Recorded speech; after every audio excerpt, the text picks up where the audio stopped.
빈천지교 불가망, 조강지처 불하당이라는 말을 아시나요?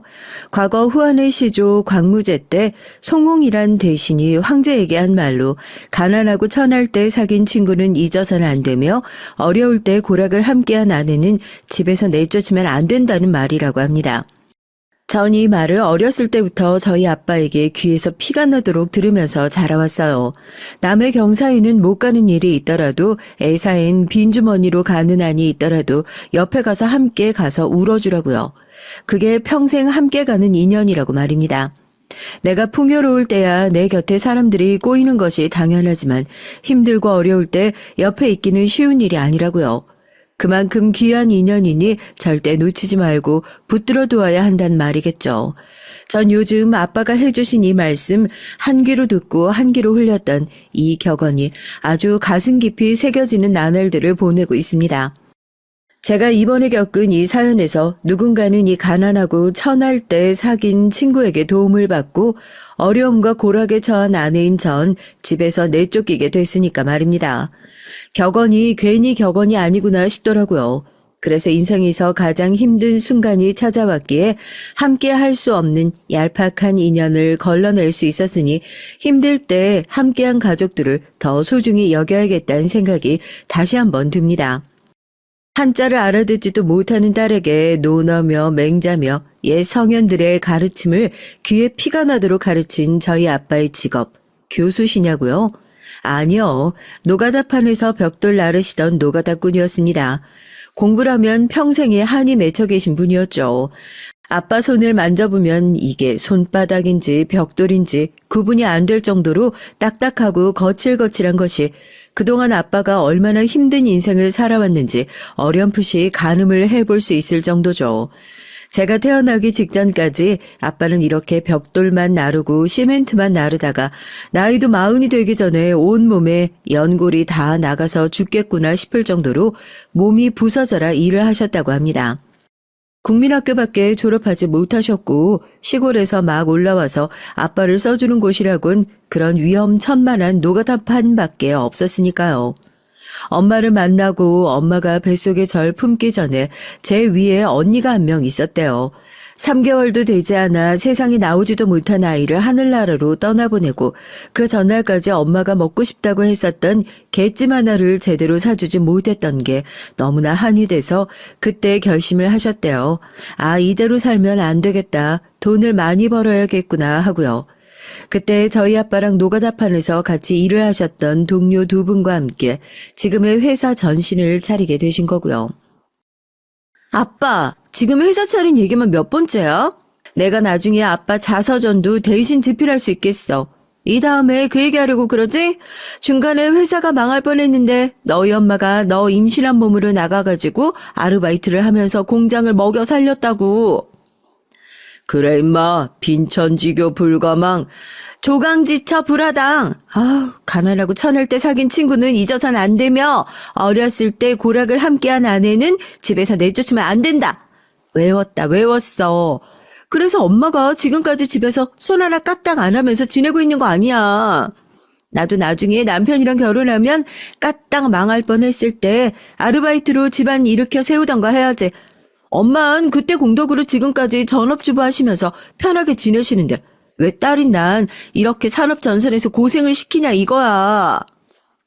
그거야 임마, 너도 아빠처럼 이렇게 밑바닥부터 차근차근 올라와야 할 거 아니야. 네가 아빠 자식이라고 안 그래도 회사에서 수군거리는 사람이 많은데 네가 뭐 배운 게 있다고 입사하자마자 대리를 달 거야, 과장을 달 거야. 하여튼 회사에서 열심히 배워. 너랑 같이 들어온 사람들 다 괜찮고 대단한 사람들이더구만. 이왕이면 다 같이 정규직 전환되면 좋겠어서 그래. 그때 아빠와 함께 회사를 차린 동료분들이 지금 회사에 모두 다 남아 계시진 않지만 그분들과 함께 꾸준히 회사를 일궈오셨고 또 수많은 직원들을 키우고 내보내셨고 그 사이에 몇 번이나 회사가 망할 뻔한 위기가 있었지만 아빠가 귀에 딱지가 않도록 얘기하는 것처럼 직원분들과 엄마의 노고가 있었기에 회사가 망하지 않고 여기까지 살아남을 수 있었다는 얘기. 결국 국민학교밖에 졸업하지 못한 아빤 지금 건설업계에서는 나름대로 이름난 회사 중에 하나의 대표 자리까지 올라올 수 있게 됐죠. 정석적인 코스를 밟아가지고 회사를 승계받은 다른 기업들의 대표와 달리 정말 노가다판에서 흙바닥에 굴러가면서 올라오신 경험이 있어서 그런지 누구보다 땀 흘려 버는 돈의 가치를 늘 강조하셨어요. 저는 잘 모르지만 그쪽 업계가 워낙 빡세다고 하더라고요. 물론 아빠처럼 밑바닥부터 차근차근 올라오신 분들도 있지만 회사를 아버지로부터 또 그 아버지로부터 물려받으면서 부를 축적해온 사람들, 소위 말해 지역 유지라고 불리는 사람들이 권력의 핵심 멤버들과 결탁하면서 세력을 키워나갔던 곳이니까요. 그런 곳에서 흙수저 같은 아버지가 살아남을 수 있었던 노하우는 누가 뭐라고 해도 사람이었습니다.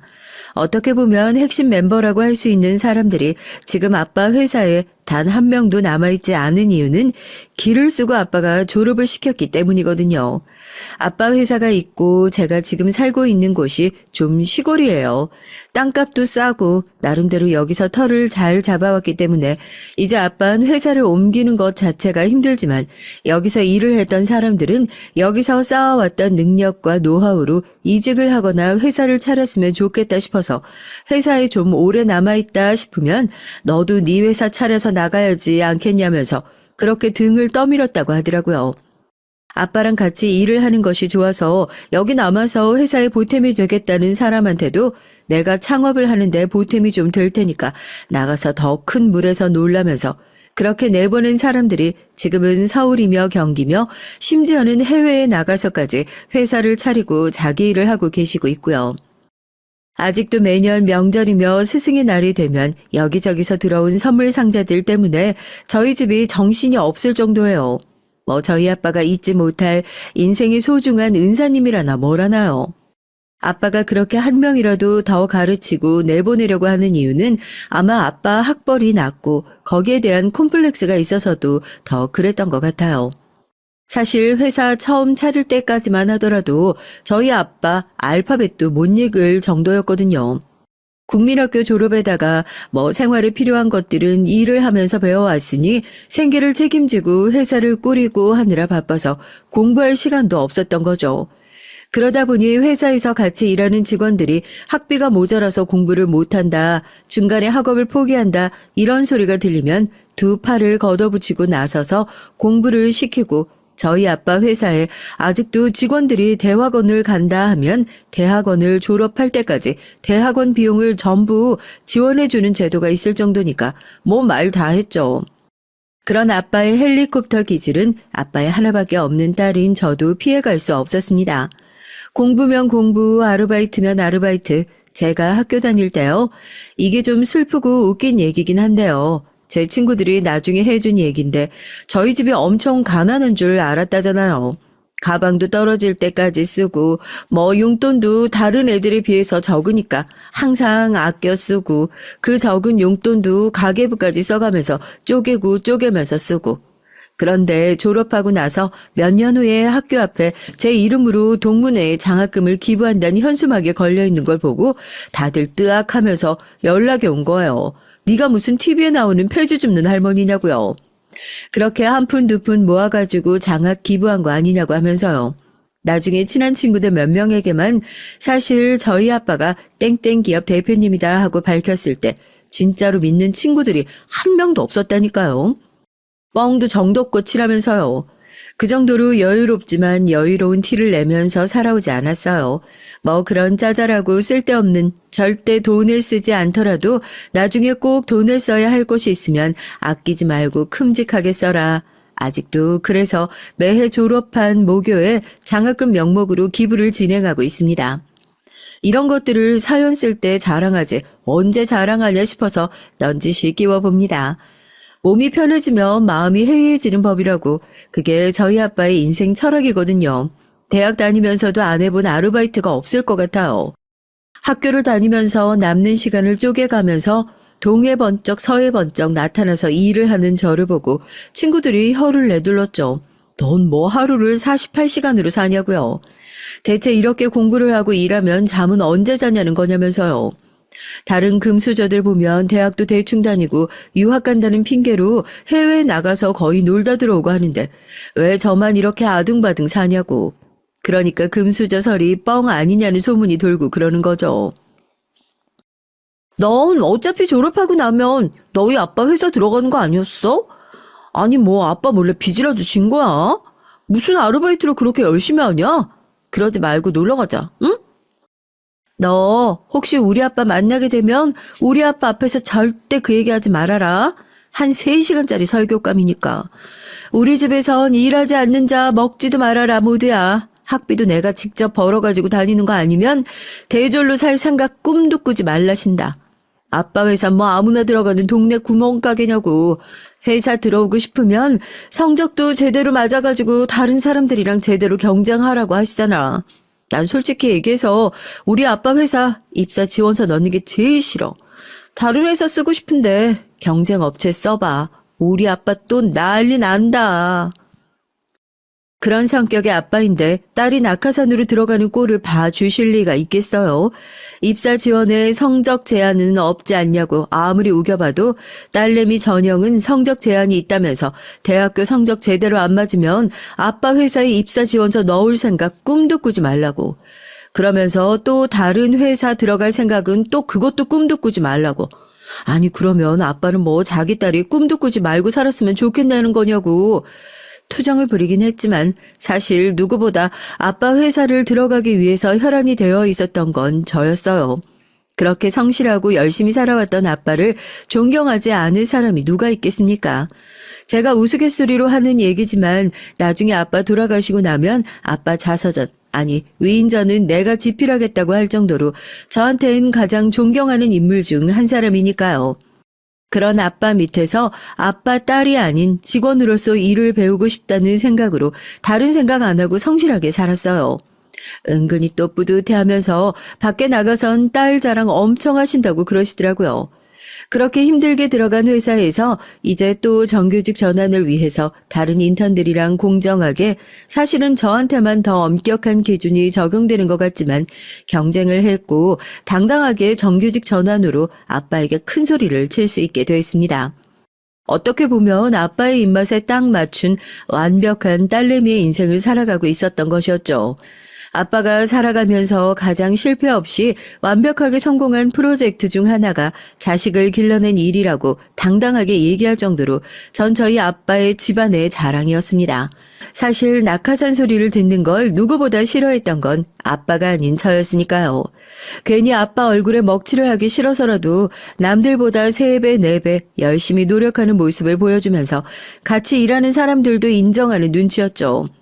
다른 사람들은 뭐라고 해도 저는 욕 못하겠다고요. 그래서 처음엔 저 직원이 대표 딸이래, 뭐 그러면 낙하산으로 들어온 거 아니야 했던 직원들도 제 급을 보면서 다 같이 그냥 고개를 끄덕끄덕 하는 거예요. 대체 어떤 대표님이 자기 딸을 낙하산으로 넣으면서 대리도 과장도 아니고 사원으로 넣느냐면서요. 회사 구내식당에서 마주쳐도 아빠랑 저랑 아는 척도 안 하고 쌩하니 지나가 버리는 것도 한몫하지 않았을까 싶어서요. 공은 공, 사는 사, 철저하게 구분하는 칼 같은 모습에 이미 직원들 다 아는데 그냥 두 분이서 좀 편하게 지내시면 안 되냐고 보는 사람들이 더 불편해 죽을 것 같다는 소리를 들었던 적도 있었습니다. 그런 제가 남편을 만난 것이 어쩌면 제 인생에서 한 가장 의외의 선택일 수 있겠다 싶더라고요. 낙하산이라면 딱 질색이었던 저와 아빠가 선택한 유일한 낙하산이 바로 남편이었으니까요. 남편은 자기가 처음부터 쥐고 태어난 것들을 그 누구보다 잘 즐기고 누릴 줄 아는 사람이었죠. 그때 저는 연애요? 연애가 뭐예요? 일에 푹 빠져 살고 있으니 연애도 쥐뿔 관심도 없고 괜찮은 선자리는 많이 들어오는데 제가 먼저 아빠한테 그랬어요. 내가 만약 결혼을 하게 된다면 이왕이면 회사에 도움이 되는 결혼을 하고 싶다고요. 아빠는 처음에 그게 무슨 소리냐고 그랬죠. 아빠가 딸 결혼까지 회사에 이용하는 그런 못된 사람으로 보이냐고요. 아빠가 아니라 내가 욕심나서 그래. 우리 회사랑 꾸준히 거래했던 회사들 다들 튼튼하고 좋은 곳들일 거고 그런 집안 사람들이라면 아빠가 나 잘 길러냈던 것처럼 좋은 사람들일 게 분명하잖아. 보장된 사람이랑 결혼을 한다는 게 뭐가 나쁜 생각인가 싶어서. 이왕이면 멀리 보고 회사에 도움될 수 있는 사람이랑 결혼하고 싶다는 거. 그런 뜻이야. 나도 아빠만큼 이 회사가 중요하니까 아빠가 잘 읽어놓은 거 나도 잘 지키고 싶어. 제가 그런 얘기를 하니까 순간적으로 아빠 눈시울이 빨개지는 거 있죠. 제가 결혼을 하겠다는 얘기에 그랬던 건지 아니면 아빠만큼이나 회사를 아끼고 사랑하는 얘기에 그랬는 건진 몰라도 어지간히 감동을 받으신 눈치긴 하더라고요. 그렇게 어느 정도 혼기가 차고 나선 들어오는 선자리를 마다하지 않고 다 만나봤었습니다. 뭐 사랑 없는 결혼은 절대 안 할 거야 이런 철없는 생각보단 조금 더 열린 마음이었거든요. 분명히 좋은 사람들일 거다 하는 거요.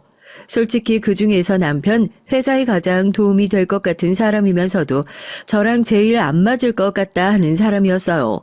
어렸을 때부터 이런저런 행사에서 얼굴을 보고 같이 자라긴 했었지만 선자리에서 다시 만나게 될 줄은 몰랐는데 명함을 내밀고 보니까 저는 사원, 남편은 본부장, 명함을 보고 제 첫마디가 그랬어요. 낙하산도 이런 낙하산이 없다고요. 난 오랜만에 봐서 반갑다고 생각하고 있었는데 보자마자 이렇게 사람을 까내리냐? 금수저들 출발선은 보통 여기서부터 시작해. 너희 아버지가 좀 독특하신 거지. 그래도 어렸을 때부터 자주 봐왔던 사이라 그런지 남편이 유학을 가 있는 몇 년 동안 얼굴 한번 보지 못하고 오랜만에 만난 건데도 어제 본 사이처럼 익숙하고 반가운 느낌이 있더라고요. 이런 사람이라면 결혼이라는 골치 아픈 일도 꽤 괜찮지 않을까. 그 수많은 선자리를 나가면서 처음으로 그런 생각이 들었던 것이 결혼을 결정하게 된 가장 큰 이유였어요. 당시의 시댁이 저희 아버지 회사에 건축자재를 납품하고 있던 가장 큰 협력 업체 중 하나이기도 했었고요. 시아버지는 굳이 따지자면 저희 아버지랑은 정반대이신 분이에요. 저희 아버지가 노가다판에서 흙먼지 날려가면서 그야말로 진짜 바닥의 바닥부터 차근차근 올라오신 분이라면 저희 시아버지께서는 그 옛날에도 외동아들로 자라 대학까지 다 졸업하시고 집안에서 하던 사업을 그대로 물려받아 또 아들에게 물려줄 준비를 하고 계신 금수저 중에 금수저시죠.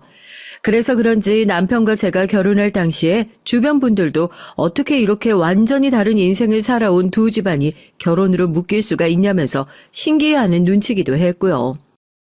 이게 재벌로 따지자면 완전히 인수합병이라 다름없는 얘기지.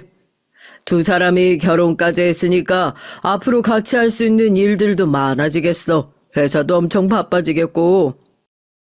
애들이 자기끼리 좋다고 해서 하는 결혼인데 저희야 그냥 부모 입장에서 잘 밀어주기만 하면 그만인걸요. 회사 차원에서 할 수 있는 일들이야 각자 자기 자리에서 하던 일 잘하면 그만 아니겠습니까? 그래서 그런지 결혼을 준비하는 과정에서부터 결혼을 하고 나서까지도 마냥 웃지 못할 불편한 상황들이 종종 생기기도 했었어요.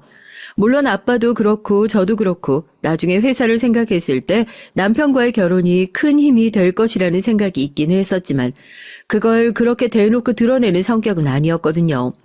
반면에 저희 시아버지께서는 이 결혼으로 바라는 것이 꽤나 많으신 눈치였고요.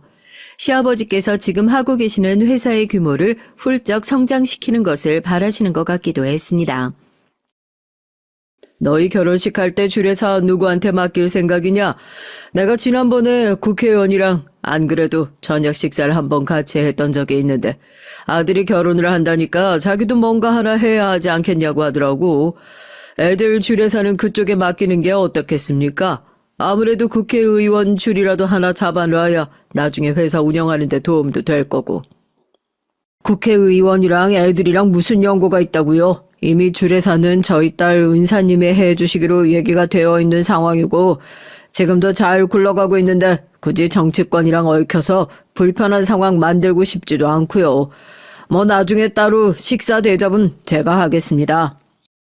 결혼이라는 게 집안과 집안 간의 만남이라는 것은 잘 알고 있었지만 어쩜 이렇게 안 맞아도 안 맞을 수가 있을까? 중간에 껴있는 저만 난감한 상황이 한두 번이 아니었죠. 또 아빠가 딱 잘라서 거절을 하면 시아버지께서도 뭐라고 더 추진해보자고 얘기를 할 수 있는 것도 아니고 매번 저렇게 거절을 당하는 것도 민망하시겠다 싶어서 제가 집으로 돌아가 아빠에게 넌지시 맞춰드릴 수 있는 건 좀 맞춰드리면 안 되겠냐 얘기를 해도 한 번 저렇게 하기 시작하면 해줘야 될 게 끝도 없다면서 아빠 말 들으라고 단호하게 거절하시더라고요.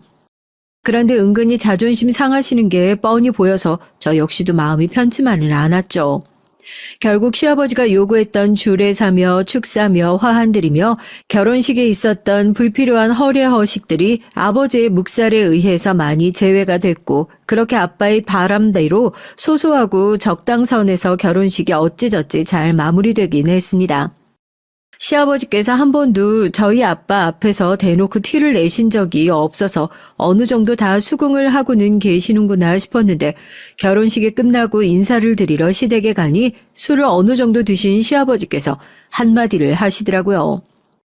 너희 아버지가 워낙 꼿꼿한 거 이 바닥에서 모르는 사람이 없으니까 내가 그러려니 하겠는데 원래 이 업계라는 게 그렇게 해가지고는 성공할 수가 없는 법이거든. 싫은 사람들이랑 같이 얽히기도 해야 하고, 가끔은 내 마음에 안 차는 사람들도 챙겨주고 해야 나중에 그 사람들 덕도 보고 하는 법인데 그렇게 대쪽같이 굴었다가 나중에 한 방에 팍 꺾이고 그런 법이다. 나중에 회사 물려받아도 너희 아버지 같은 고집으로 그렇게 했다간 큰 코 다치는 날 올 거야. 넌 우리 집에 시집 온 걸 다행으로 알아야 돼. 대체 그런 성미로 어떻게 여태 안 망하고 회사가 버티고 살아남았는지. 아버지, 술이 좀 과하신 것 같아요. 이 사람 듣는데 말씀 좀 조심하셔야죠. 내가 뭐 틀린 소리 했냐? 배움이 깊어도 내가 곱절은 더 깊은데 매번 사람이 하는 말을 그렇게 꼬아서 들어가지고는 무슨 발전이 있겠냐 이 말이야. 회사가 작다고 무시하는 것도 아니고 넌 어쨌든 시집 왔으니 우리 식구다. 며느리가 그런 거야. 시집 온 지 얼마 안 되어서 시아버지 면전에 대고 지금 우리 아빠한테 자격지심 있으신 거냐 하고 싶으신 말씀 있으시면 아빠한테 직접 가서 말씀하시지 왜 저한테 이런 소리를 하시는 거냐 한마디 쏘아붙이고 싶었지만 그때는 입 꾹 다물고 괜히 남편한테 잔소리를 했죠. 신혼 때부터 벌써 이런 소리 나오면 앞으로 어쩌자는 거냐고. 당신이 저런 소리 안 나오게 아버님께 말씀 잘 드려야 하는 거 아니냐고요. 아버지가 결혼식 준비하면서 자존심이 좀 상하셨던 모양이셔. 옛날 분들이 원래 그렇잖아. 대표로 있다 보니까 한 번도 안 된다는 소리 못 들어보셔서 그래. 당신이 조금만 이해해 주라. 오늘은 기분 좋다고 술도 많이 드셨고 평소에 저러시는 분도 아니고. 자격지심, 시아버지께서 저희 아버지에게 가지고 있었던 마음을 딱 4글자로 표현하면 자격지심이란 단어가 맞을 것 같아요. 전 두 분의 그 깊은 역사와 세월을 모르고 있었으니 어떤 마음인지 정확히 알지 못했지만 말입니다. 결혼을 하고 나서 주변 얘기를 들어보니까 알겠더라고요. 아무것도 없이 바닥부터 올라온 아버지가 훨씬 더 크고 튼튼한 회사를 가지고 있고 더 큰 목소리를 낼 수 있는 지위를 가지고 있다는 사실 하나만으로도 시아버지가 가지고 있다는 자격지심이 어마어마하다는 것을요. 좋은 회사 두 곳 만났으니까 더 좋은 곳이 되겠지 하는 안일한 저의 생각과 달리 그렇게 다른 환경에서 지내온 두 집안이 만난 것으로도 예상하지 못했던 트러블이 많이 발생할 수 있다는 것을 전 전혀 예상하지 못했습니다. 보통 사람들은 시댁과 친정 식구들이 다 같이 모여서 식사를 하는 자리가 1년에 뭐 몇 번이나 되겠어요. 결혼시키고 나면 서로 명절에 선물이나 주고받는 정도?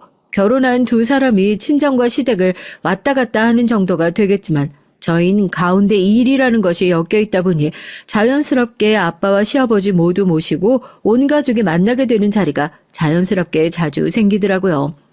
그때마다 두 분의 첨예한 의견 대립을 보는 것만으로도 살얼음판을 걷는 것 같았습니다. 얼마 지나지 않아 이 두 분이 제대로 날을 세우고 다투는 일이 생기게 됐어요. 그날 역시 회사 일 때문에 두 분과 함께 식사를 하는 자리였거든요. 아빠께서 식사 자리 내내 불편한 기색이시길래 혹시 무슨 일이 있으시냐 조용히 여쭤봤더니 숟가락을 탁 내려 놓으시더라고요. 요즘 들리는 얘기가 있는데 혹시 자재 영업 다니면서 뭐 저희 회사 얘기를 하고 다니시거나 그러시진 않으시죠?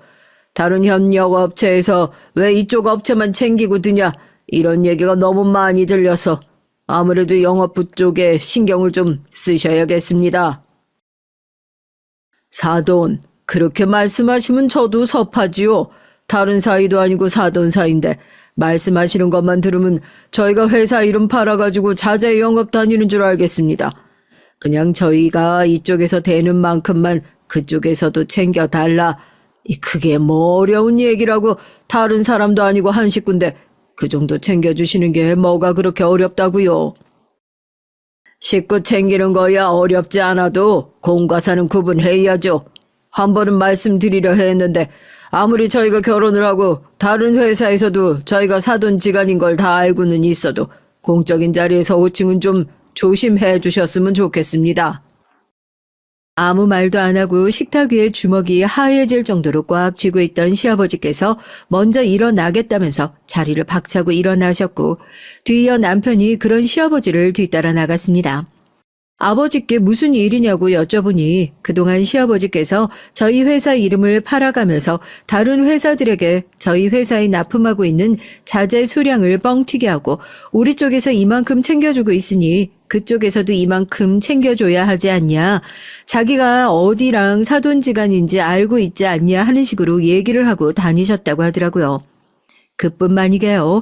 아직 정황뿐이긴 하지만 저희 회사 쪽에다 납품을 하지 못하는 회사들에게 자리를 만들어주겠다는 식으로 넌지시 얘기를 하고 다니는 얘기들도 들리고 있어서 최대한 정중하게 주의를 한번 주어야겠다 싶었답니다. 아무리 그래도 식사 자리에서 너무한 건 아닌가 싶어서 저도 아빠 얘기를 듣고 나니까 이 정도로 끝난 것이 다행이다 싶을 정도였죠.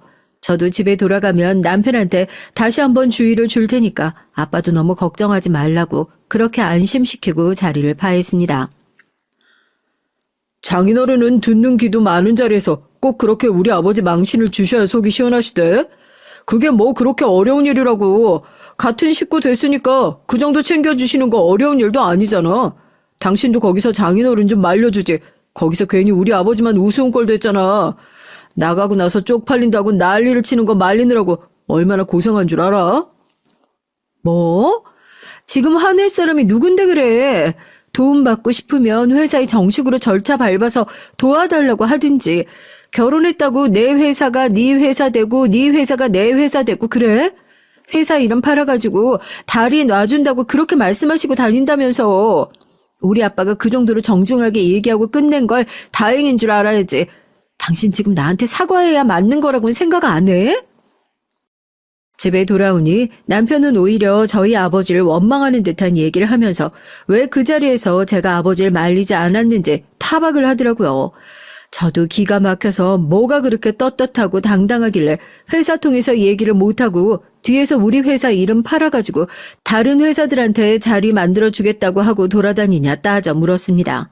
남편도 거기까진 미처 몰랐던 건지 아니면 모른 척 하는 건진 몰라도 본인 아버지가 그럴 리가 없지 않냐면서 괜히 소문 가지고 장인어른이 생사람 잡는 거 아니냐고 슬쩍 발을 빼버리더라고요. 그 일 이후로 두 분의 사이는 걷잡을 수 없이 틀어지게 됐어요. 정확히 말하면 시아버지께서 일방적으로 저희 아빠와의 소통을 끊어버리셨다고 하는 게 맞겠죠. 그때 일이 어지간히 기분이 상하신 건지 업무적으로 볼 일이 있을 때도 남편을 대신 보내 처리하게 하고 불편한 티를 계속해서 내오셨어요. 아빠께서도 일을 떠나 사돈과의 사이를 본인이 틀어지게 하신 것 같아 마음이 영 불편하셨는지 절 시켜서 자리를 따로 마련해봐라 하셨지만 중간에서 며느리인 저만 깨질 뿐이었죠. 수준 차이 안 나는 회사랑 뭐 대화하실 거리가 있으시다고 만나 뵙기까지 하신다고. 앞으로 하실 말씀 있으시면 직원 통해하시라고 그러셔라. 너희 아버지 좋아하시는 공적으로. 하지만 아빠와 저도 마냥 시아버지 기분을 풀어드리는데 매달리고 있을 수만은 없었습니다. 엎친 데 덮친 격으로 회사에 더 큰일이 생겼거든요. 한동안 건설업계에 피바람이 불었던 적이 있었습니다.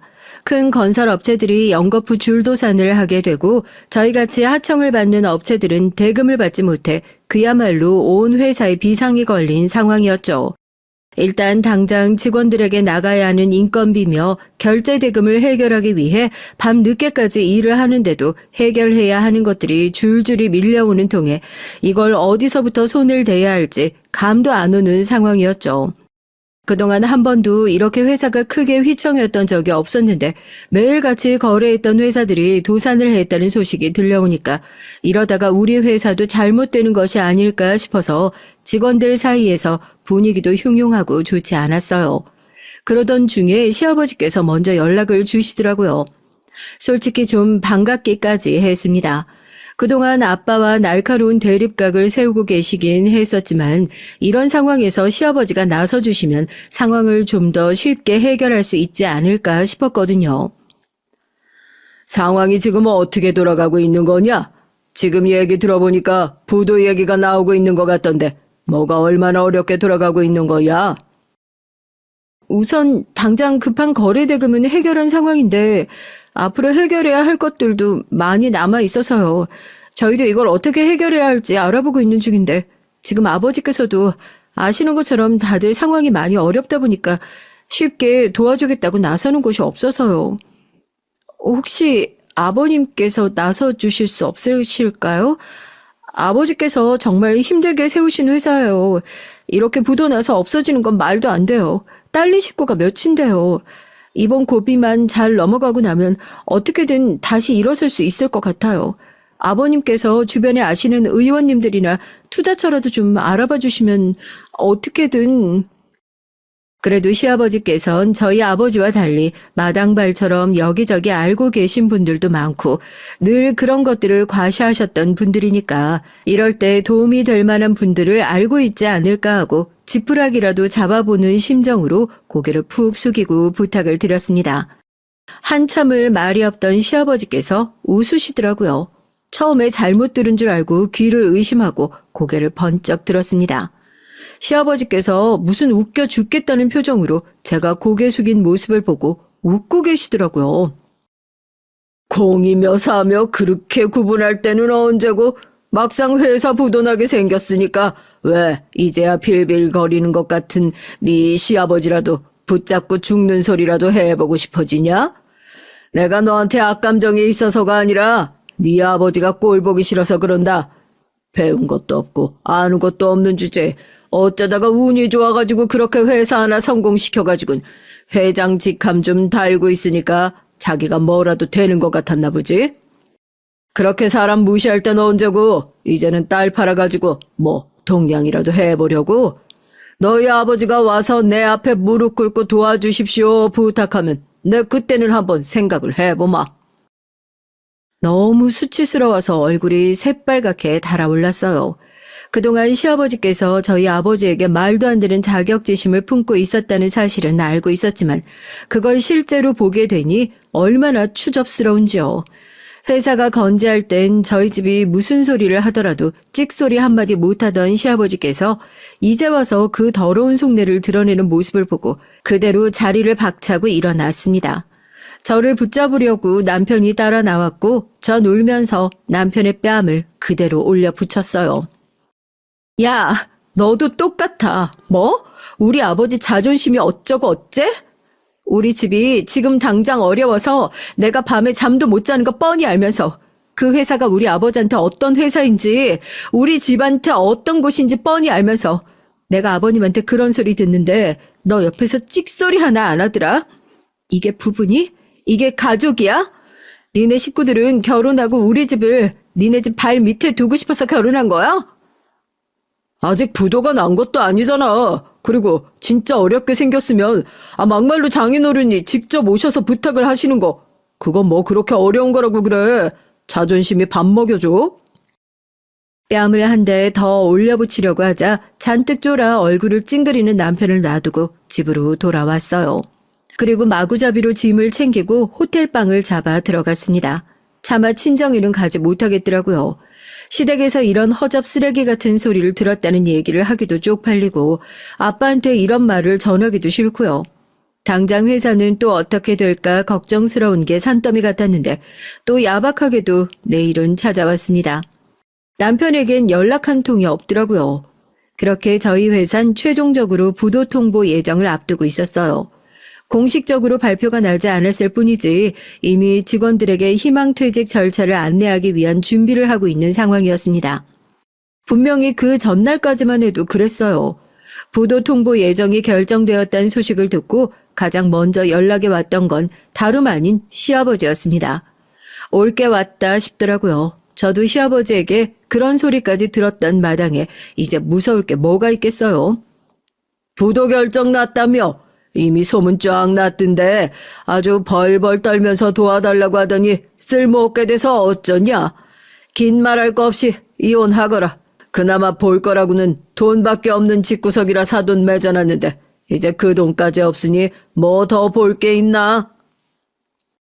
아니요. 제가 먼저 말씀드리려고 왔어요. 이혼하려고요. 어제 보니까 알겠더라고요. 대학까지 나온 사람들이라고. 그래서 적어도 멍청한 티는 안 날 거라고 생각했는데 졸부티가 나도 너무 많이 나서요. 이렇게 금 낮은 사람들이랑 저희 집안은 사돈 못 맺겠다 싶더라고요. 결혼 생활 중에도 주변에서 저런 집이랑 어떻게 사돈 맺고 사냐고 돈만 밝히는 노인네라고 그렇게 욕을 할 때도 아니겠지 버티면서 살았는데 오히려 감사해요. 회사 일 때문에 머리 아픈데 아픈 거 하나 줄여주셔서요. 시아버지의 말이 끝나기도 전에 우다다 쏘아붙이는 저를 보고 시아버지와 남편 모두 띠용하는 얼굴로 절 쳐다보더라고요. 분명히 또 저 음침한 노인네가 부도 났다는 소식을 듣자마자 이혼 통보를 하고 자존심을 긁기 위해서 저한테 전화했을 거라는 걸 뻔히 눈치채셨거든요. 이왕 당할 거면 내가 먼저 한 대 치고 나오자 갈 때부터 그렇게 결심을 했어요. 이렇게 부도 났다고 내팽개에 쳐질 시댁이라면 내가 먼저 내팽개쳐 버리자고요. 부모님이랑 이런 방구 상의도 하지 않았지만 이런 꼴 당하고 온 걸 아신다면 분명히 잘한 선택이라고 응원해 주실 거라고 믿고 저도 나름대로 그냥 속 시원하게 질러버렸던 거죠. 아, 그리고 지금부터 부동산이든 뭐든 재테크 좀 열심히 해두세요. 그에 비해 그 아들이라고 그렇게 회사 운영하다가 분명 3년도 안 돼서 아들이 회사 말아먹을 게 뻔히 보이거든요. 노후 대비랍시고 아들 굳게 믿고 계신 것 같은데 노후 자금 안 까먹으려면 일찌감치 다른 데 투자라도 해두는 게 좋지 않겠어요? 뭐? 너 지금 말 다 했어? 아니, 말 다 안 했는데 이제 말할 가치도 없어서 더 안 하려고. 왜? 어제처럼 한 대 더 얻어맞고 질질 짜고 싶냐? 아빠 없으면 아무것도 안 되는 게 뭘 잘났다고 떽떽거려. 너 어디 가서 나랑 결혼했다는 소리 입도 뻥끗하지 마. 나도 너랑 잠깐이나마 결혼했다는 사실이 쪽팔리니까. 알겠어? 그렇게 제가 먼저 속 시원하게 이혼 서류를 거의 딱이 갈기듯이 남편 얼굴에 집어던지고 이민 가방 하나 싸들고 친정으로 달려왔습니다. 택시 타고 오면서 펑펑 우느라 얼굴은 퉁퉁 부었지 손에는 큰 짐가방 들고 있지 꼴이 말이 아닌 제 모습을 보고 부모님이 놀라가지고 이게 대체 무슨 일이냐고 물으셨죠. 안 그래도 회사 일 때문에 지금 심란하실 텐데 괜히 저까지 속 뒤집는 것 같아서 차마 말씀을 드릴 엄두도 나지 않았지만 그래도 매도 빨리 맞는 게 낫다고 얼른 사실대로 고백을 하는 게 좋겠다 싶어 제가 시댁에서 있었던 일을 몽땅 말씀드렸어요. 그래서 그냥 이혼 도장 찍어주고 시원하게 왔어. 이미 밑바닥까지 본 사람이랑 나도 더 이상 살 부대끼면서 살 자신도 없고 미리 말씀 못 드려서 죄송하긴 한데요. 그래도 내 선택이니까 존중해 주세요. 나 겨우 이혼녀 꼬리 달기 싫다고 내 가족들한테 그런 소리 하는 사람들 참아주면서 살 정도로 위인은 못 되나 봐요. 죄송해요. 잘했다. 잘했어. 그래야 내 딸이지. 하나밖에 없는 내 딸. 하나밖에 없는 우리 식구 힘들 때 내친 벌은 이제부터 아빠가 책임지고 받게 할 테니까 넌 아무런 걱정도 하지 말어. 여기서 뭘 더 어떻게 하시려고요. 그쯤 하면 됐어요. 이제 그 사람들이랑 더 얽히고 싶지도 않고요. 지금 그런 쓰레기들 신경 쓸 때가 아니잖아요. 회사는 어쩌고요. 아빠는 제 이 얘기를 들으시더니 아직 아빠가 너한테 회사 걱정하게 할 정도로 이빨 빠진 호랑이는 아니라면서 회사도 가족도 다 아빠가 알아서 지킬 테니까 걱정하지 말라고 신신당부를 하시더라고요. 그때까진 아빠의 그런 얘기가 마음을 다친 절 달래기 위해서 그냥 하시는 소리일 거라고만 생각했습니다. 얼마나 어마어마한 복수의 칼날이 시댁 식구들을 향하고 있었을지 모르고 말이죠. 다음날 아침 아빠는 일찌감치 해외 출장이 있다면서 새벽 일찍 집을 나갔어요. 지금 회사가 이렇게 쑥대밭인데 무슨 해외 출장이신가 싶었죠. 엄마에게 아빠가 무슨 일로 나가신 건지 물어도 아빠께서 옛날에 일하시던 분을 만나러 가셨다는 얘기만 하셨지 자세한 얘긴 엄마도 듣지 못하셨다고 말씀만 하셨고요. 그리고 이틀 후 출장에서 돌아오신 아빤 저와 엄마를 보자마자 끌어안고 눈물을 펑펑 쏟으셨습니다. 무슨 일이냐고 물어도 이제 다 됐다고, 이제 다 해결됐다는 말씀만 하시면서 말이죠. 다음날 아침 쏟아지는 연락과 함께 잠에서 깨게 됐어요. 핸드폰을 보고 전 믿을 수 없어서 두 눈을 비비고 이게 꿈인지 생신지 싶어서 제 뺨을 세게 때렸습니다. 핸드폰에는 축하한다는 연락과 감사하다는 직원들의 연락들이 잔뜩 쌓여 있었죠. 어리둥절한 채로 거실로 나가보니까 부모님께선 저를 꼭 끌어안으시며 인터넷 뉴스 기사를 하나 보여주셨습니다. 해외 투자 회사에서 저희 회사에 투자를 결정하게 됐다는 얘기였어요. 말도 안 되는 투자 금액이었습니다. 이게 대체 다 어떻게 된 일이에요? 투자 회사에서 일하는 직원 하나가 예전에 아빠 회사에서 일하던 직원이었어. 회사가 부도 났다는 소식을 듣고 가장 먼저 연락이 왔더구나. 이 친구가 개인적으로 어려웠을 때 아빠한테 이것저것 도움을 많이 받았거든. 어떻게든지 도와주고 싶다고 방법을 찾아봐 주겠다고 하더니 그 사이에 우리 회사 자료를 받아가지고 대표를 설득한 모양이야. 회사도 괜찮고 안정적이니까 이쪽에다 투자해보는 게 어떻겠냐고. 네 얘기 듣고 아빠도 여기서 무너지면 안 되겠다 싶어서 급하게 그쪽 회사 대표 만나러 출장을 갔다 왔던 거였고. 혹시라도 잘못되면 어쩌나 싶어서 말도 못하고 갔던 건데 투자만 해주는 게 아니라 해외 쪽 건설 사업도 내후년부터 진행할 예정이라서 부도 걱정은 이제 없어. 다 해결된 거다. 고생했다. 고생했어. 하루아침에 이 모든 것들이 해결됐다는 게 정말 믿기지가 않더라고요. 그렇게 저희 세 식구는 아빠의 까칠한 손을 부여잡고 주저앉아 펑펑 눈물을 쏟았습니다.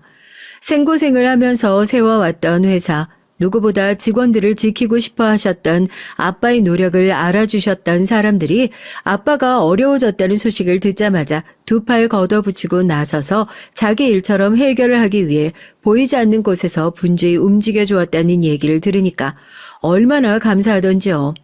아빠 말대로 힘들 때 곁에 있었던 벗들은 서로 절대 잊지 않는다는 걸 다시 한번 깨닫는 순간이었습니다. 그렇게 저희 가족이 감동에 젖어 있는 순간 누군간 다급하게 저희 집 초인종을 누르기 시작했어요. 이 이른 아침에 누구인가 싶어서 확인을 하려고 하는데 엄마가 난색을 표하면서 절 쳐다보더라고요. 누군지 확인하니까 왜 아니겠어요. 시아버지와 남편이었습니다. 하여튼 소식 하나는 엄청나게 빠르구나 싶었죠. 어쩔까 하는 얼굴로 저를 쳐다보시는 엄마에게 아빠가 문을 열어주라고 고갯짓을 하셨습니다. 아이고, 회사 소식 들었습니다. 얼마나 같이 마음을 졸였는지 모르겠어요. 제가 우리 세아가 걱정 때문에 밤새 한잠도 못 잤는데 잘 됐다니 정말 다행이에요.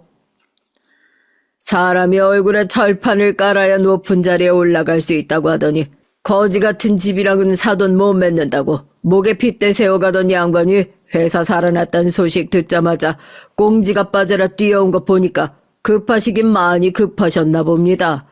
그런데 이걸 어째요? 제가 말씀드렸지 않습니까? 공은 공이고 사는 사라고. 그쪽 회사는 어떨지 모르겠지만 저희는 무식하게 일만 하는 사람이라 다른 건 몰라도 앞뒤가 다른 사람이랑 절대 같이 일 못합니다. 우리 회사 다시 일으켜 세워도 그쪽 회사랑은 이제 앞으로 어떤 거래도 하지 않을 거니까 돌아가세요. 이젠 공적으로도 사적으로도 얽힐 일 없겠네요. 더 할 말 남으셨습니까? 아이고 사돈, 아니 대표님 죄송합니다. 제가 큰 실언을 했어요.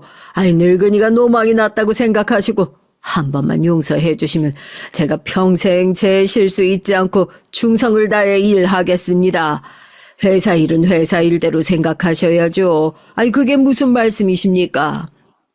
아버진 무릎을 꿇고 싹싹 빌기 시작하는 시아버지의 멱살을 그대로 질질 잡아 끌고 문 밖으로 내쫓아 문을 쾅 하고 닫아버렸어요. 밖에서 주먹으로 문을 쾅쾅 두드리는 소리가 그대로 들렸지만 저희 세 식구 모두 들은 척도 하지 않았죠. 그렇게 회사에도 저한테도 크나큰 위기가 있은 이후로 딱 6개월이 지났네요. 지금은 그 누구보다도 평화로운 나날을 보내고 있는 중입니다. 그래서 그 어리석은 시댁 식구들은 어떻게 됐냐고요? 설마 거기서 그렇게 멱살 잡고 끌어내고 끝내버린 거 아니냐고요? 설마요. 하나밖에 없는 딸 가슴에 비수를 꽂은 사람들을 저희 아버지께서 그렇게 두고 보고 놔두셨을 리가 없죠. 아버지가 회사에 복귀하시자마자 가장 먼저 하셨던 일은 말씀하셨던 것처럼 시댁 쪽과 했던 모든 거래들을 다 끊어버렸던 것이었습니다. 지역에서 가장 큰 업체였던 저희 쪽에서 시댁이랑 손을 놔버렸다. 이혼을 진행 중에 있다라는 소문이 파다하게 퍼지면서 저희 쪽과 일을 진행하려는 다른 업체들도 순차적으로 거래를 끊기 시작하더라고요. 아빠는 그 사이에서 어떠한 종용도 하지 않으셨는데 말입니다. 졸지에 거래처들이 뚝 끊겨버린 시댁은 대금 납부 기간을 맞추기 위해 헐값에 자재를 넘기려고 여기저기 알아보다가 큰 손해까지 봐가면서 해외 쪽에다가 물건들을 넘기면서 회사 재정에 큰 어려움을 겪고 있는 모양이었어요. 이혼은 둘째치고 이젠 그쪽에서 회사가 어려워져서 여기저기 손을 벌리고 다닌다는 소식이 들려오는 걸 듣고 있으려니까 속이 후련하더라고요. 빈천지교 불가망, 조강지처 불화당. 만약 그 고생을 시댁에서 함께 나누어 주었다면 평생 그 은혜를 잊지 않고 또 어떤 끈끈한 가정이 되었을지 모르겠습니다. 어떻게 보면 남의 불행을 비웃는 사람들이 그 불행을 그대로 뒤집어 썼으니까 그것보다 더한 권선징악이 있을까 싶어요. 저희 가족은 잠깐의 불행일 줄 알았던 사건을 통해서 서로가 얼마나 더 끈끈한 사이인지 깨달을 수 있는 계기가 됐네요. 앞으로 살면서 어떤 어려움을 마주하더라도 아빠의 그 가르침을 잊지 않고 사람들 곁에 함께 있을 수 있는 사람으로 살아가려고요. 혹시라도 지금 힘든 일을 겪고 계신 분들이 있다면 그 힘든 시간 속에서 여러분의 옆에 계시는 소중한 사람들이 누군지 한번 둘러보셨으면 해요. 그리고 그 소중함을 잊지 않기를, 그 잡은 손을 놓는 어리석은 행동을 하지 않기를 조심스럽게 충고드리면서 제 속 시원한 사연은 여기서 마무리하도록 하겠습니다. 안녕하세요. 저는 60대 후반에 회사를 운영하고 있는 아줌마입니다. 전 추위를 많이 타는 편이라 계절 중에 겨울을 가장 안 좋아하는 편인데요. 제가 운영하는 화장품 회사 출장 건 때문에 요즘은 왔다 갔다 할 일이 많아 몸이 피곤하네요. 그래도 차 안에서 비행기 안에서 듣는 사연 채널 덕분에 심심찮은 위로가 되고 있습니다. 혹시 여러분은 동창회에 나가시는 편인가요? 전 지금으로부터 오래전 동창회에 나간 기억이 있어요. 거기서 악연을 만나는 엄청난 일이 벌어졌죠. 그 덕분에 지금도 동창회 가면 그 기억이 가장 먼저 떠오르곤 합니다. 얼마 전에 평소처럼 출장을 가며 사연을 듣다 저도 모르게 그 기억이 떠올라서 한번 적어보게 됐는데요. 필력은 훌륭하지 않지만 꼭 여러분들과 공유하고 싶은 마음에 적어봅니다. 우선 전 처음부터 사업을 운영하거나 할 생각도 없었고요. 저희 시아버지 쪽 회사를 살리기 위해 관여하다 보니 어쩌다 제 회사를 운영하게 됐어요. 그전엔 정말 숱한 고생 많이 했죠. 여러분들 혹시 제 나이 동년배 분들이라면 아시겠지만 저희 땐 가난하고 다들 살림이 고단했잖아요. 저희 친정은 그중에서도 유독 퍽퍽하고 힘든 시기를 어렵게 지나가고 있었습니다. 저희 아버지께선 택시 운전수셨고요. 어머니께선 몸이 아프셔서 일을 하지 못했는데 줄줄이 4명의 자식들이 있었죠. 그러니 아버지 수입만으로는 늘 배가 고플 수밖에 없는 현실이었습니다. 저희 장남인 큰 오빠가 공부를 굉장히 잘했는데 공부 대신 일을 선택하면서 조금 나아지긴 했지만 그럼에도 책임감 많은 큰 오빠조차 허덕일 정도로 생활은 나아지지 않았어요. 특히 저희 아버지께서 사기를 맞아 빚더미에 오르시면서부턴 더더욱 심해졌죠. 그게 제가 식모살이를 하게 된 가장 큰 이유가 아닐까 싶습니다. 젊은 분들은 모르실지 모르지만 어린 나이에도 생계를 위해 다른 집 식모로 가 일하던 시대가 있었어요. 저에겐 참 서럽고 힘든 세월이었죠. 남의 집 살이를 한다는 건 정말이지 매일매일이 눈칫밥을 먹어야 하고 혹시라도 뭘 잘못하면 혼이 날까봐 전전긍긍해야 하는 것이었죠. 어느 날은 어머니께서 울며 저에게 말씀하시더라고요. 얘들아, 어쩌면 좋으니 너희 아버지가 글쎄. 아이고, 난 모르겠다. 이제 우리 다 망했어. 알고 보니 아버지께서 친한분의 투자 정보를 믿고 그동안 알뜰히 모은 돈을 넣으셨는데 그게 사기였던 겁니다. 그리고 며칠 후 친정어머니가 저희를 흔들어 깨우시더니 다급히 이 집에서 나가야 한다더군요. 엄마, 지금요? 미주야, 얼른 짐 싸라. 얼른. 어디 가는데요? 그냥 할머니네 놀러 가는 거야. 저흰 그게 야반도주라는 것도 모르고 어린 나이에 놀러 가나 보다 하는 마음으로 집을 나가야 했죠. 그리고 도착한 집인 친할머니 댁에서 하루하루를 보낼 때까지만 해도 어떻게 상황이 돌아가는지 알 수가 없었어요. 친할머니는 빚을 갚기 위해 일을 나가야 하는 엄마와 아빠를 대신해 어린 저희들을 돌보시곤 했는데 저희 형제들을 좋아하지 않으셨습니다. 그중 유독 절 싫어하셨고요. 계집애가 밥을 많이 먹는다고 하시면서요. 아이고, 계집애가 뭘 저리 밥을 많이 먹니? 뭐가 되려고. 입이 이렇게나 많은데 네 남동생 양보할 생각은 않고 말이야. 어린 나이에 쌀을 씻고 바닥 청소를 하고 그렇게 눈치 보며 지내면서도 할머니는 밥을 많이 먹는 절 굉장히 못마땅해 하셨습니다. 그러던 어느 날 할머니가 밤중 누군가와 속삭이는 소리를 듣게 됐어요. 제 미주는 어디 보내버려야 하는 거 아닌가 몰라. 아유, 어차피 남자도 아니고 시집가면 쓸모도 없을 텐데. 이대로 있다간 나도 니들도 모두 굶어 죽겠어. 얼른 보내버리자. 할머니가 말을 하는 대상이 엄마라는 건 그 다음에 짐작할 수 있었습니다. 친정 어머니는 그래도 제 나이가 너무 어리다며 어딘가에 일을 하러 보내는 건 너무 가혹한 일이라고 말씀하셨죠.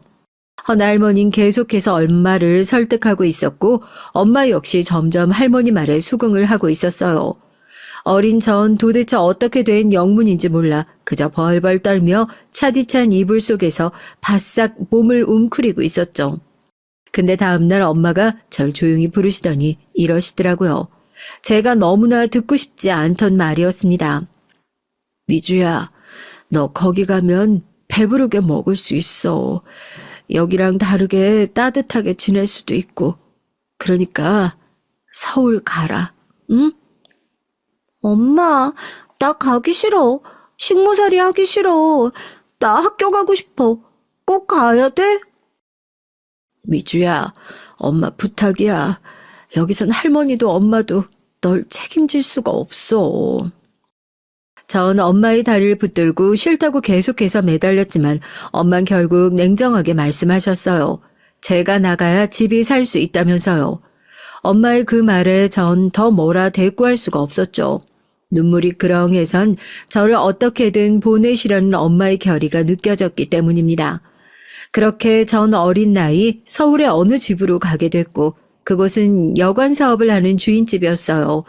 그 집에 발을 들이자마자 저희 집과는 달리 굉장히 잘 사는 집이라는 게 한눈에 느껴졌죠. 처음엔 감탄이 흘러나왔습니다. 그런데 주인집 아주머니는 제가 오자마자 차가운 눈길로 할 일을 안내해 줄 뿐 말도 잘 섞으려고 하지 않았어요. 거기서부터 약간 쎄한 감이 오기 시작했습니다. 예, 너 일 잘하는 거 맞지? 나 소개받을 때 네가 행동도 빠릿빠릿하고 일도 잘한다고 해서 돈 주고 쓰기로 한 거야. 너 여기서 먹여주고 재워준 값 톡톡히 해야 된다. 사람은 다 제 값을 해야 되는 거야. 네. 기운 없이 고개를 떨구며 알겠다고 하는 제게 주인집 아줌마는 더 차가운 눈길을 보내며 그날 할 일을 지시했어요.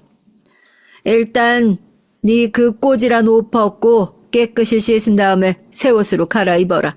우리 집에서 그 거지 같은 행색은 절대 허락 못하니까. 다 끝나면 저녁밥 지어야 되니까 다른 식모 언니들한테 물어보면서 돕고. 알았니? 참고로 여긴 너만한 나이 우리 딸도 함께 살고 있으니까 거슬리게 행동하면 안 된다. 네, 알겠습니다. 친정엄만 제게 그곳에 가면 따스하고 배부르게 있을 수 있다고 말했지만 실상은 전혀 달랐어요. 우선 주인집에서 일하면서 전 잠을 제대로 자본 적이 한 번도 없어요. 아주머니는 게으름을 피우는 것을 상당히 싫어하셨고 게으름 피우는 아이한텐 절대 밥을 주지 않겠다고 하셨습니다. 그래서 아침잠이 많은 전 한 번도 편하게 자본 적이 없어요. 실제로 제가 한번 늦잠을 자고 일어났을 때 주인집 아줌마는 바로 손을 들어 제 뺨을 날리셨어요. 이 망할 년이 어디서 군뱅이처럼 행동하고 있어? 식모로 들어왔음 빠릿빠릿하게 움직여야지. 다시 쫓겨나고 싶어?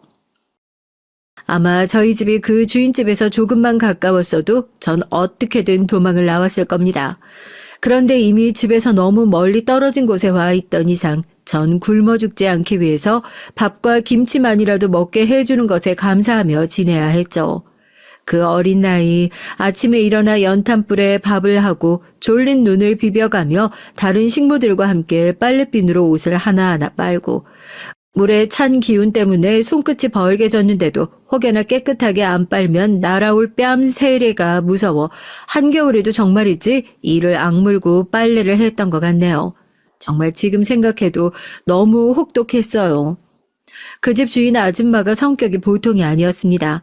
얼마나 깐깐하고 아랫사람들을 무시하는지 식모라고 해봤자 다 저처럼 어린아이들이 많았는데 한 명이라도 일을 제대로 못했다고 하면 가차없이 내쫓거나 물리적인 가학행위를 하곤 했어요. 그 때문에 도망을 간 친구도 한 명 있었고요. 아직도 이름이 기억나는데 정순이라는 이름의 친구가 어느 날 심한 감기에 걸려 그만 주인집 아저씨 생신상을 못 차리고 잠에 들어버린 겁니다. 그리고 집에 돌아와 그 사실을 알게 되신 주인집 아줌마가 노하셔서는 손에 잡히는 쇠집게를 들고 정순이를 구타하기 시작했어요. 살려주세요. 아줌마 살려주세요. 이 년이 어디서 지랄을 떨고 있어? 너 같은 애들은 좀 마자에 정신을 차려. 너 똑바로 안 돼? 정순이는 살려고 계속해서 빌었지만 주인집 아줌마는 발로 정순이의 얼굴을 밟아가며 때렸습니다. 나중엔 제가 정순이가 죽을까봐 무서워서 제발 그만하라고 주인 아줌마의 발을 잡고 빌게까지 했어요. 집안에서 소리가 커지자 이웃집 아줌마들이 하나 둘씩 나와보셨고 그제서야 아줌마 구타를 멈출 수 있었지만 정순이는 그때의 충격이 너무 컸는지 그 주인집을 밤중에 뛰어나가 버렸습니다. 그리고 정순이가 도망가자 안타깝게도 그 피해는 집에 남아있는 저희에게로 돌아왔어요. 네들 정순이 그년처럼 집 홀라당 나가버리면 내가 경찰서에 가서 바로 신고해버릴 거다. 그리고 어떻게든 찾아낼 거야. 찾아내서 아주 살가죽을 홀라당 다 벗겨버릴 거다. 정순이 인연도 내가 더 밟아줬어야 하는데 아주 한이네 한이야. 그때 주인집 아줌마의 말이 아직도 귓가에 선연해요. 그만큼 너무나 무서웠거든요. 전 속으로 정순이가 떠나 영영 돌아오지 않길 바라면서도 내심 앞으로 주인집 아줌마가 얼마나 더 무섭게 변할까 두려웠습니다. 그리고 한 가지 더 여기서 빼놓을 수 없는 인물이 있는데요. 오늘 사연의 주인공이기도 해요.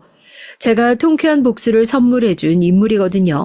당시 제가 두려워했던 건 주인집 아줌마뿐만이 아니었어요. 바로 이 주인집의 실세이자 주인집 아줌마가 끔찍하게 사랑하는 외동딸 숙자가 있었습니다. 원래 주인집 아줌마는 아들과 딸을 골고루 낳을 계획이었다고 했지만 숙자 이후론 더 이상 자식이 들어서지 않아 얻게 된 유일한 외동딸이었어요. 그랬으니 얼마나 많은 사랑을 받았으며 자랐겠어요. 부잣집에서 태어난 숙자는 매일매일 좋은 옷을 입고 좋은 걸 먹으며 학교를 다녔고 저와 완전히 다른 삶을 살고 있었습니다. 전 실제로 숙자에게 아가씨라고 부르곤 했죠. 주인집 아줌마가 숙자에게만큼은 아가씨라고 부르게 시켰거든요. 그런데 숙자는 이 여자아인 정말 보통 내기가 아니었습니다. 주인집 아주머니의 판박이었고 가끔은 아줌마보다 더 영악하고 모질게 사람을 괴롭혀댔어요. 앞전에 정순이가 쇠집게로 맞고 도망갔다고 했잖아요. 이때 자기 엄마에게 쪼르르 달려가 정순이가 일을 하지 않았다고 이른 것도 숙자였습니다. 엄마, 정순이 쟤 혼자만 일 안 하고 놀았다? 우리 아빠 생신상 안 차렸으니까 엄마가 가서 혼내줘. 주인집 아줌마는 그 말에 열이 확 올라서 정순이를 쥐잡듯 잡은 것이었어요. 숙자는 그렇게 주인집 아줌마의 또 다른 눈이 되어 저희들을 감시하고 다녔습니다. 저희가 조금이라도 쉴 수 없도록 말이에요. 그 와중에 숙자는 저를 특히 예의주시하고 있었는데 저와 나이가 같아서이기도 했고 제가 주인집 아저씨에게 그나마 조금 예쁨을 받고 있었기 때문입니다. 자기 아빠의 사랑을 나눠 가지는 게 싫었는지 숙자는 저만 보면 어떻게든 더 괴롭히지 못해 안달이었어요. 그러다 어느 날은 조용히 절 부르더니 자기 학교 숙제를 떠넘기더라고요. 이거 다 해놔. 나 친구랑 놀다 올 거니까.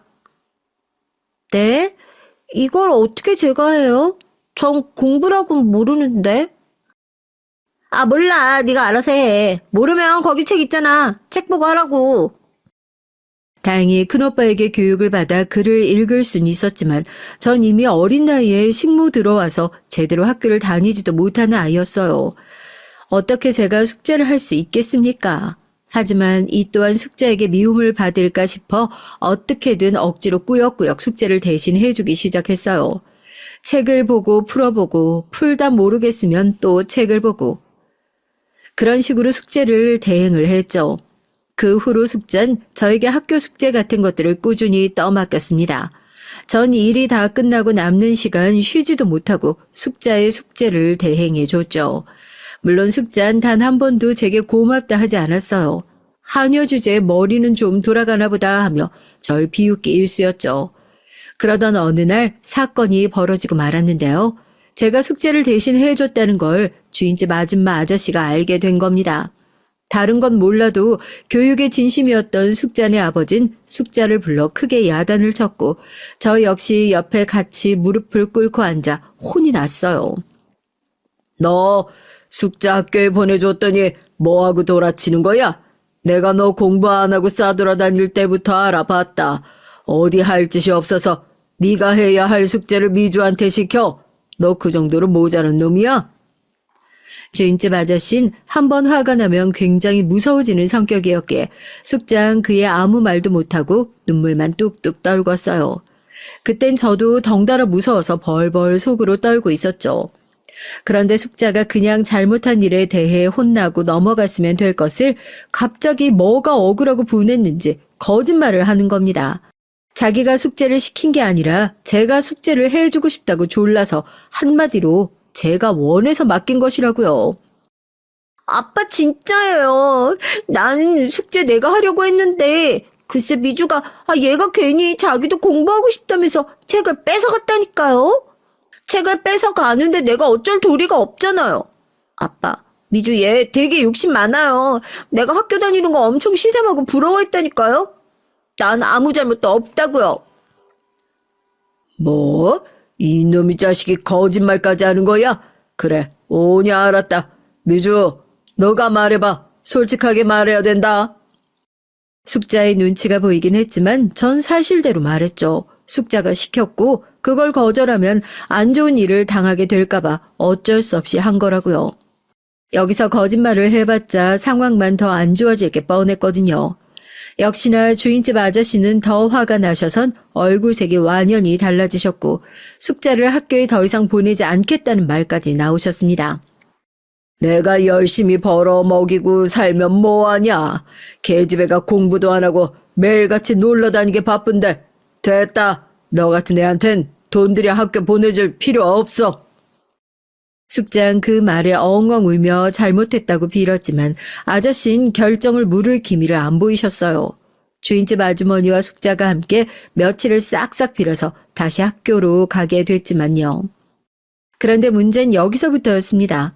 숙자가 절 어떤 밀고자로 생각한 것인지 그 후로부턴 저만 보면 살기 어린 눈빛으로 가만두지 않겠다는 말을 하더라고요.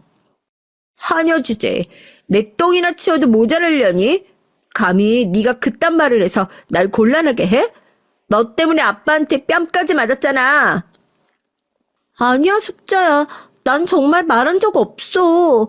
네 숙제 대신 해주고 있는 거 아무에게도 말 안 했어. 그럼 어떻게 아빠가 알게 됐는데? 다 네가 한 짓이잖아. 나도 몰라. 그건 아무튼 난 아니야. 정말이야. 숙자는 끝끝내 제 말을 믿지 않았고 그 후로부턴 모든 일에 회방을 놓기 시작했습니다. 제가 빨래를 하고 있으면 일부러 깨끗해진 빨래를 흙탕물에 집어 던져 버린다든가 저녁상을 차리고 있으면 그 뒤에 가서 다 차려진 음식에 침을 뱉는다든가 하는 식으로 말이죠. 그리고 제가 자고 있는 와중 일부러 제 귀에 이상한 벌레를 집어넣어 비명을 지르게 하기도 했어요. 정말 악질 같은 행동들이었습니다. 그리고 더 나쁜 건 주인집 아줌만 숙자의 짓이라는 걸 알면서도 번번이 제 뺨을 때렸습니다. 밥값 안 하는 것들은 내가 다 내쫓는다고 했어, 안 했어? 그게 아니고요. 숙자가. 어디서 내 딸 핑계를 들어? 우리 딸은 착한 애야. 아줌만 제가 일을 똑바로 하지 않는다면서 절 골방에 가두기도 했고요. 덕분에 전 한겨울 매서운 추위에 오들오들 떨며 골방에 갇혀선 며칠간 갇히는 벌을 받기도 했습니다. 그 추위 속에서 엄마와 아빠의 얼굴을 간신히 그려가며 그냥 이대로 내가 죽었으면 좋겠다는 생각을 하기도 했죠. 너무 힘들었으니까요. 지금 생각하면 왜 내가 그때 그 집을 탈출하지 못했는지 후회가 되고 스스로 너무 불쌍하다는 생각도 들어요. 어린아이가 골방 속에 갇혀 생쌀과 물만 먹은 채 제발 살려달라고 비는 모습이 너무나 안쓰럽고 가엾죠. 허나 숙자의 괴롭힘은 여기서 끝나지 않았습니다. 더 큰 사건이 벌어지게 됐는데요. 때는 숙자가 고등학교에 진학했을 때입니다. 이때 전 아주 기적 같은 제안을 받게 됐어요. 다른 누구보다 따스하게 저희들을 대해주었던 주인집 아저씨가 저를 학교에 보내주시겠다고 한 거예요. 주인집 아저씨는 간간히 저를 지켜보고 계셨는데 아무래도 제 머리가 비상하고 영특한 것 같다며 공부한다면 잘 살 수 있을 것 같다고 하시더라고요. 아저씨는 저의 학비를 모두 지원해 주시겠다고 했고 식모 일만 게을리하지 않으면 언제든 시간을 내어 공부해도 좋다고 하셨습니다. 아저씨, 감사합니다. 정말 감사해요. 뭐라고 말씀드려야 할지 모르겠어요. 아니다. 숙자랑 집사람 때문에 많이 힘들지. 어린 나이에 남의 집 살림하는 것도 만만치 않을 텐데. 아저씨는 뭘 해도 기특하게 해내는 널 보면 우리 딸이 아직 너무 철이 없다는 생각이 드네. 어쨌든 학비를 걱정하지 말고 편리하게 다녀라. 배우고 싶은 거 마음껏 배워도 배움에도 때가 있는데 때를 놓치면 안 되는 거란다. 네, 알겠어요, 아저씨. 감사합니다. 정말 감사합니다. 전 이 계기로 꿈에 그리던 학교에 다닐 수 있었고 하고 싶은 공부를 마음껏 할 수 있었죠. 중학교 과정을 밟지 못했지만 전 금방 공부의 속도를 따라잡을 수 있었습니다. 아저씨 말대로 제가 공부머리가 있었던 것인지 배운 건 까먹지 않고 바로바로 암기할 수 있더라고요. 어느새 제 석찬 놀랍게도 상위권으로 가게 됐고 이에 학교 선생님들 모두 대단하다며 절 눈여겨보기 시작했어요. 저 또한 놀랐죠. 제가 이런 성과를 낼 수 있는 사람인지 처음 알았으니까요. 밥 짓고 빨래하는 것 말고는 그 어떤 것도 해낼 수 없는 사람이라고 저 스스로도 생각했는데 시험을 거듭하면 할수록 점점 바뀌는 석차 숫자에 모두가 놀랐어요. 주인집 아줌만 역시나 질투를 하셨고 왜 절 굳이 학교에 보내냐며 주인집 아저씨를 타박하셨죠. 자기 딸 숙자가 저에 비해 한창 뒤떨어져 있으니 불안했나 봅니다. 공부 잘한다는 선생까지 데려와 별수를 다 써보는 것 같았지만 전 계속해서 상승세였고 이 상승세를 꺾을 수 있는 건 아무것도 없었죠. 내가 널 학교에 보내길 잘한 것 같구나. 장하다 미주야. 그리고 이를 진심으로 축하해 주는 건 주인집 아저씨뿐이었습니다. 전 아저씨의 은혜에 보답하기 위해서라도 더 열심히 해야 한다고 생각했어요. 혹여라도 제가 꽤 괜찮은 사람이 된다면 학비를 꼭 갚아드리고 싶었거든요. 대학은 설사 가지 못하더라도 무언가 제게 다른 길이 있을 수도 있다는 생각을 아마 전 그때 처음 해봤던 것 같습니다. 그래, 미주야. 네가 원한다면 뭐든 할 수 있어. 사람이 머리만 똑똑하면 개천에서도 용이 나오는 법이거든. 너도 그 용이 될 수 있다. 나도 우리 집이 너무 가난해서 내가 어떻게든 아등바등 집안 살리려고 발버둥 치다가 여기까지 왔어. 너라고 안 될 게 뭐가 있겠니? 네, 아저씨. 저 정말 열심히 할게요. 그의 아저씨는 제 꿈을 응원해 주셨고 아줌마 몰래 혹여나 대학에 가고 싶거든 자신이 학비를 주겠다는 말까지 하셨습니다. 너무 기적 같은 일이었죠. 하지만 이 시기 끔찍한 사건이 벌어지고 말았어요. 제가 말했던 그 대형 사건이요.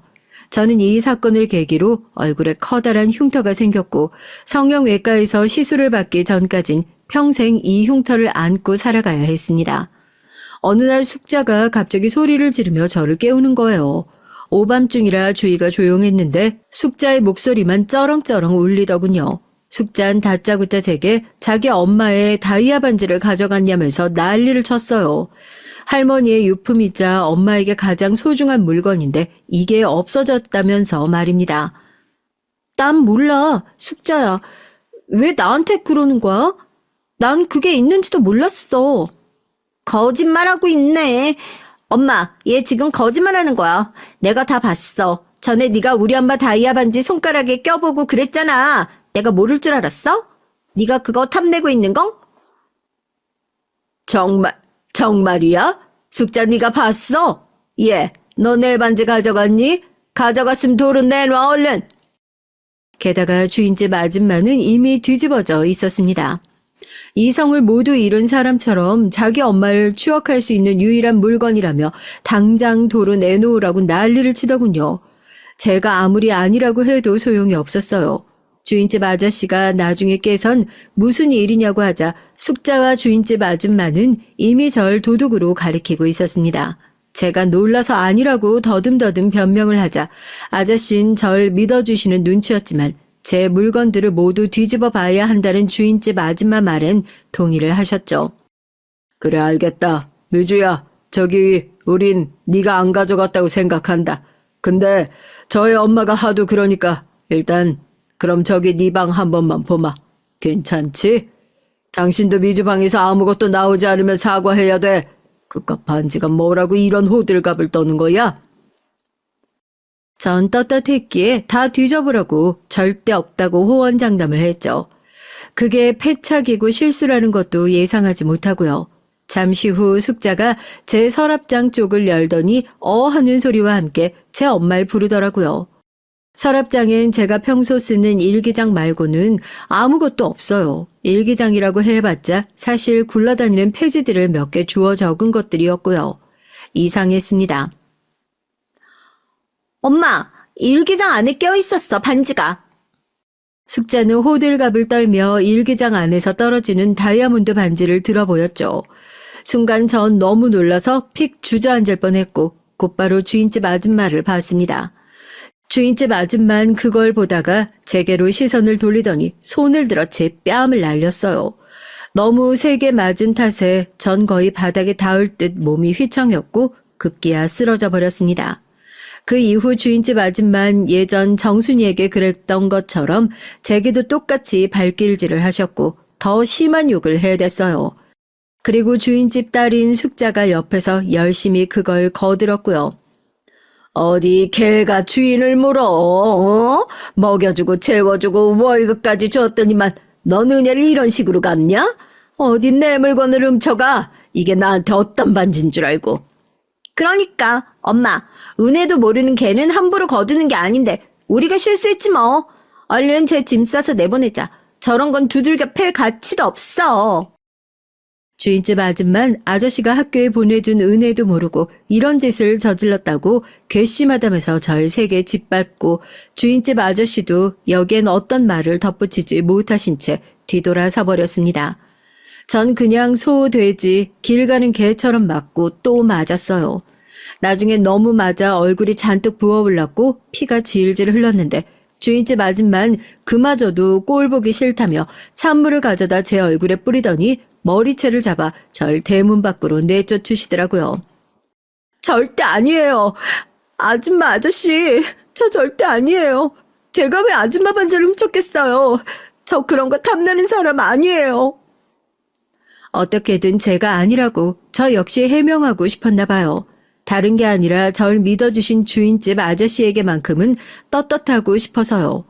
그런데 숙자는 대문 밖에서 더 밀려나지 않고 계속 항변을 하는 제게 다가와서 세게 뺨을 올려 붙이더군요. 거지 새끼가 어디 주제도 모르고 기어올라. 야, 이 다이아몬드 반지 네 몸값보다 비싼 거야. 전 숙자가 일부러 벌인 짓인 것을 알고 있었죠. 그래서 더 억울하고 분했지만 숙자는 끝까지 아주 뻔뻔한 얼굴로 웃어 보이며 절 도둑으로 몰아갔습니다. 그렇게 전 제가 성심을 다해 일하던 곳에서 잔뜩 얻어맞은 채 쫓겨나게 됐고 그게 주인집에서 마지막 기억이에요. 그 이후 전 갈 곳이 딱히 없었기에 어디 화장실 같은 곳에 들어가 잠깐 눈을 붙였다가 친정의 품이 생각나 도망치듯 기차를 타고 할머니 댁으로 향했습니다. 그저 엄마와 아빠의 얼굴이 너무 보고 싶었어요. 과연 엄마와 아빠가 날 반겨주실까 두려움은 있었지만 막상 할머니 댁에 도착하고 나선 눈에 뵈는 거 없이 엄마와 아빠를 부르며 뛰쳐 들어갔죠. 저희 엄마는 완전히 망가진 상태의 저를 보시곤 거의 기겁을 하셨습니다. 제 얼굴과 얼굴에 자리한 큰 상처 그리고 멍이 잔뜩 들어있는 몹쓸 몸 상태에 너무나 놀라신 거죠. 친정 엄만 절 붙들고 한참을 우시며 모든 게 자기 죄라고 한탄을 하셨습니다. 괜찮아, 엄마. 울지 마. 미안하다, 우리 딸. 엄마가 너무 미안해. 친정 엄마와 아버지 모두 저에게 죄스러워 하셨어요. 하지만 다행히 할머니 댁에 살면서 소름 끼치는 주인집의 기억도 조금씩 떠나보내게 될 수 있었습니다. 그럼에도 전 한 가지 가슴속에 이루지 못한 꿈 내지 열망이 있었는데요. 그건 바로 학업에 대한 열망이었어요. 고등학교는 비록 다 마치지 못했지만 공부를 잘했던 가닥이 있었기에 전 엄마에게 검정고시를 보고 대학에 가고 싶다고 했고 대학 학비는 제가 벌어 다니겠다고 말했습니다. 그래, 우리 딸이 하고 싶다는데 엄마가 허락 못 해줄 거 있니? 엄마도 열심히 일해서 우리 딸 학비 보태줄게. 너무 감사하게도 친정엄만 제가 식무살이를 하며 얻은 얼굴의 상처가 가슴이 아팠는지 공장에 들어가 일을 하셔서라도 학비를 도와주시겠다고 했어요. 그리고 그때 하늘에서 가여운 절 조금 도운 것인지 할머니가 돌아가시면서 제게 시골 땅을 남겨주셨기에 그 땅을 팔아 대학 학비를 보낼 수도 있었죠. 그렇게 전 두 번째 인생을 살게 됐습니다. 전 대학을 들어간 직후를 제 두 번째 인생이라고 얘기를 하고 다니는데요. 왜냐하면 대학에 들어가서 남편도 만났고 이후엔 결혼도 했기 때문입니다. 남편은 저와 달리 부유한 집에서 태어나 여유롭게 공부를 한 사람이었는데요. 비록 저와 살아온 환경은 달랐지만 공유하는 가치관이나 성격은 잘 맞았습니다. 제 얼굴의 흉터도 신경 쓰지 않았고요. 그래서 대학 내내 만남을 가져오다 결혼을 하게 됐어요. 걱정했지만 시부모님도 무난한 성격이었고 저희 친정이 못 사는 걸 아시면서도 절 맏며느리로 반겨주셨습니다. 남편은 참고로 동생 둘을 둔 장남이었는데 도련님들이 아직 다들 어려서 저와 남편이 도련님 용돈도 주고 어느 정도 보살펴주면서 함께 지내게 됐죠. 시댁에 합가해 지내는 삶이라 하면 불편하기도 하고 시부모님 모시느라 조금 힘들기도 하지만 그럼에도 불구하고 전 워낙에 힘든 생활을 했었기에 그저 가정이 주는 따스함과 그 든든한 울타리가 참으로 좋았던 것 같습니다. 집에서 아기를 키우고 도련님들을 챙겨드리고 나중에 시부모님이 조금 아프셨을 때 보살펴드리는 것도 그리 아주 힘들지만은 않았어요. 제가 해야 할 일이라고 생각했고 시부모님도 남편도 모두 저에게 고마워했기에 버틸 수 있었습니다. 그러다 시아버지가 운영하시는 회사에 약간 문제가 생기시면서 시댁의 가세가 급격히 기울어졌는데요. 이 역시 저희 친정아빠가 겪은 상황과 크게 다르지 않아 더 마음이 아팠습니다. 시아버지는 당시에 화장품 관련 사업을 하고 계셨는데 친한 지인분에게 사기를 맞아 상당수의 돈을 잃으신 상태였어요. 말씀을 들어보니 고향에서 동고동락한 중마고우라고 하더라고요. 시아버지도 배신감에 정신이 말이 아니었고 그 여파 때문인지 기억력도 전과 같지 않게 오락가락 하시더라고요. 그런 모습을 지켜보고 있자니 전 이 가정의 한가운데에서 내가 이제 무엇을 해야 할지 어디를 보아야 할지 고민도 되고 걱정도 됐습니다. 그러다 시아버지가 완전히 병환으로 알아눕게 되시면서 갑자기 어머님이 절 시댁으로 부르시더라고요. 이때 어머님이 하신 말씀은 당시로선 상당히 충격적이었습니다.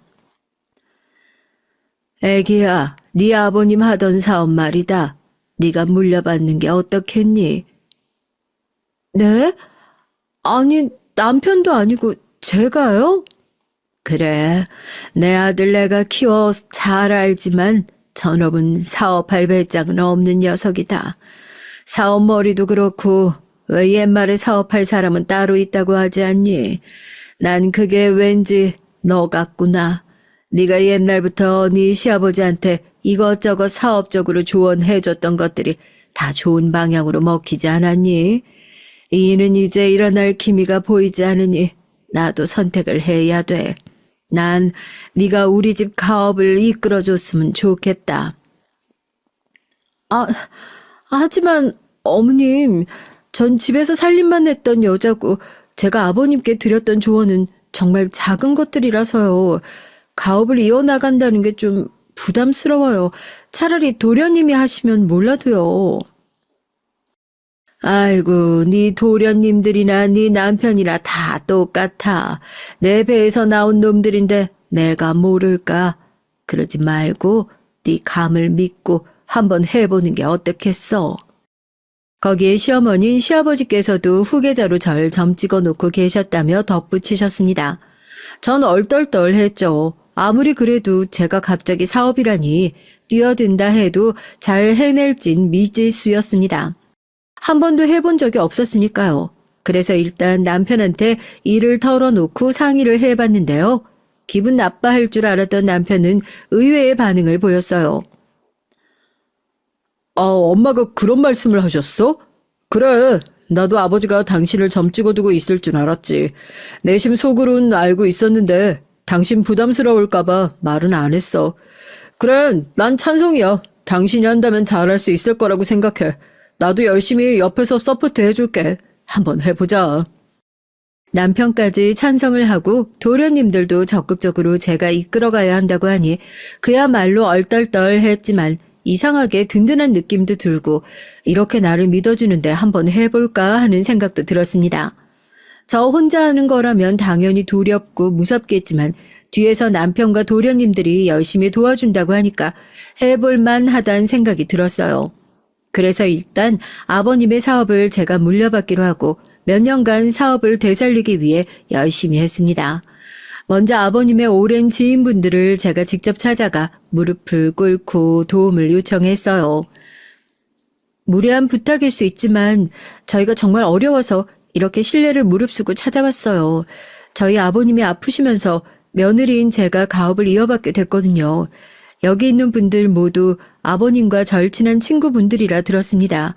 제발 이번 한 번만 도와주신다면 이 은혜 잊지 않고 꼭 보답하겠습니다. 아버님이 워낙에 인품이 훌륭하셨던 분이고 지인분들이 힘들 때 선뜻 도움을 먼저 주셨던 분이라 다행히 그분들이 적극적으로 나서주신 덕에 사업은 조금씩 빛이 보이기 시작했어요. 자금줄이 트이니 그 다음부턴 쑥쑥 다시 성장의 기미를 보이더라고요. 그리고 저란 사람 역시 사업에 적응해 나가며 제가 나름 회사 경영에 소질이 있다는 것도 알게 됐고요.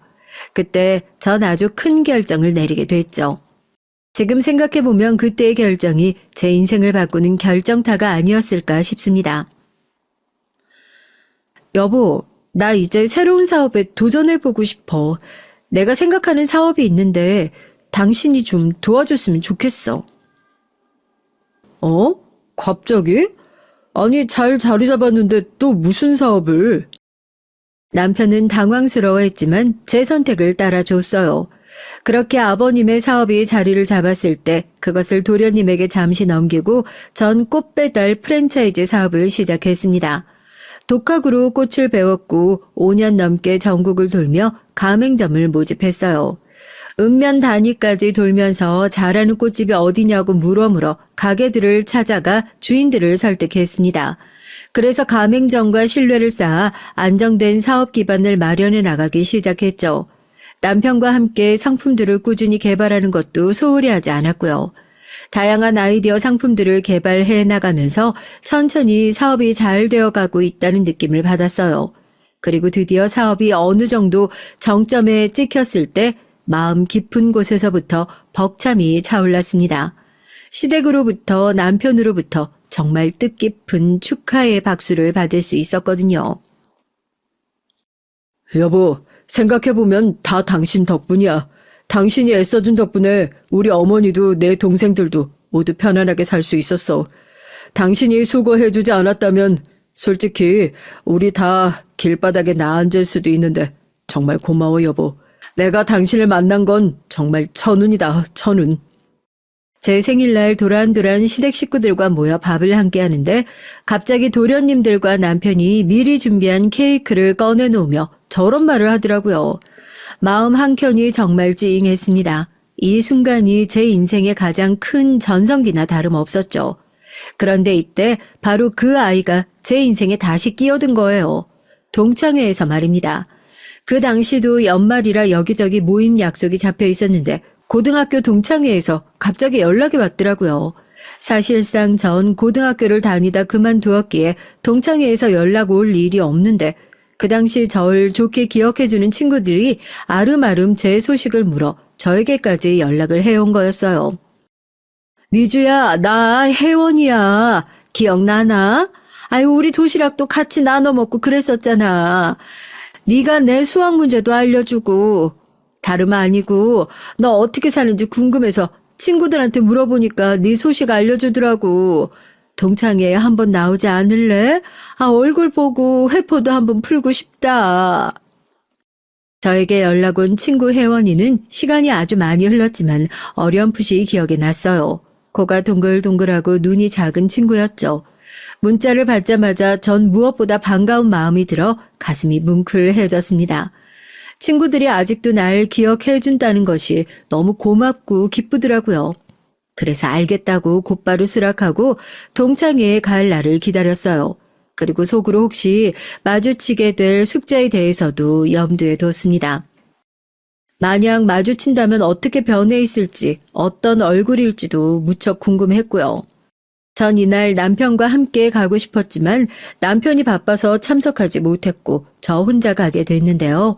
설레는 마음으로 기사의 차를 타고 동창회 장소에 도착한 순간 나이를 아주 많이 먹은 옛 친구들 얼굴이 하나 둘 눈에 들어오더라고요. 신기하게도 주름이 자글자글한 얼굴 속에 제가 기억하는 앳된 얼굴들이 남아 있었습니다. 야, 혜원아, 나 미주야. 고마워 연락줘서. 그나저나 너무 반갑다. 이렇게 연락이 된 게 어디야. 죽기 전에 볼 수 있어서 너무 다행이다. 처음엔 어색했지만 얘기를 하다 보니까 어색함은 사라지고 차츰 옛날 시절 그 수줍고 풋풋하던 고등학교 시절의 사람이 되어가고 있었어요. 다들 모두 그 시절 어제이처럼 기억하고 있었고 그것에 대한 감회가 참 남달랐습니다. 어느새 다들 약간 술이 올라 막 웃고 떠들고 있는데 세월이 흘러도 변하지 않는 우정에 대해서 다시금 생각하게 되더라고요. 몇 친구들은 운이 안 좋게 세상을 떠나거나 혹은 아파서 참석을 못한 친구들도 있었지만 그럼에도 함께 있을 수 있다는 것 자체가 감사했어요. 그리고 더러 아파서 누워있는 친구들의 소식을 알게 됐을 땐 마음이 안 좋았죠. 그런데 그때였습니다. 갑자기 문을 열고 누군가 들어오는데 명품으로 치장한 여자더라고요. 전 한눈에 알아볼 수 있었습니다. 주름이 많은 얼굴임에도 그걸 가리기 위해 진한 화장을 하고 있는, 안 어울리는 금목걸이를 주렁주렁 매달고 있는 여자. 바로 저를 그토록 괴롭혔던 숙자였어요. 숙자가 들어오자 모두 약속한 듯 분위기가 싸늘해졌습니다. 어쩐지 반기지 않는 기색이었고요. 숙자는 고등학교를 다닐 때도 친구들에게 한 번도 살갑게 군 적이 없고 오히려 자기보다 가난하고 약한 애들을 괴롭히고 다녔으니 어떻게 보면 반기는 게 이상했죠. 저 역시 인간인지라 그때 일이 더럭 생각나 표정이 싹 굳었습니다. 미주야, 난 숙자까지 올 줄은 몰랐다. 숙자쟤 저번 동창회 이후로 안 온다고 선언했는데 갑자기 무슨 바람이 불어서 왔대니? 제 옆에 있던 친구가 작게 속삭이더군요. 전 그 이유가 무엇 때문인지 알 것 같았습니다. 숙자는 이상하리 많지 절 똑바로 쳐다보고 있었어요. 그러면서 제 옆에 턱 앉더라고요. 너 미주지? 반갑다. 이번에 네가 동창회에 나온다고 해서 내가 나왔지 뭐니. 아니 근데 넌 고등학교도 졸업 못했는데 우리 애들이 불러줘서 나온 거라며? 참, 우리 애들도 성격 좋네. 그나저나 잘 지내니? 네 얼굴 보니까 팔자가 좋아 보이진 않는데. 숙자는 절 보자마자 바로 시비부터 걸었어요. 그 순간만을 기다려왔다는 듯 유치하게 자기 할 말만 쏙 하더라고요. 거기다 제가 남편과 함께 못 온다는 것에 대해서도 남편과 이혼한 거냐는 둥, 남편이 별 볼 일 없이 창피해서 못 데려온 거냐는 둥 지나친 발언들을 서슴지 않았죠. 저 또한 슬슬 화가 나기 시작했고요.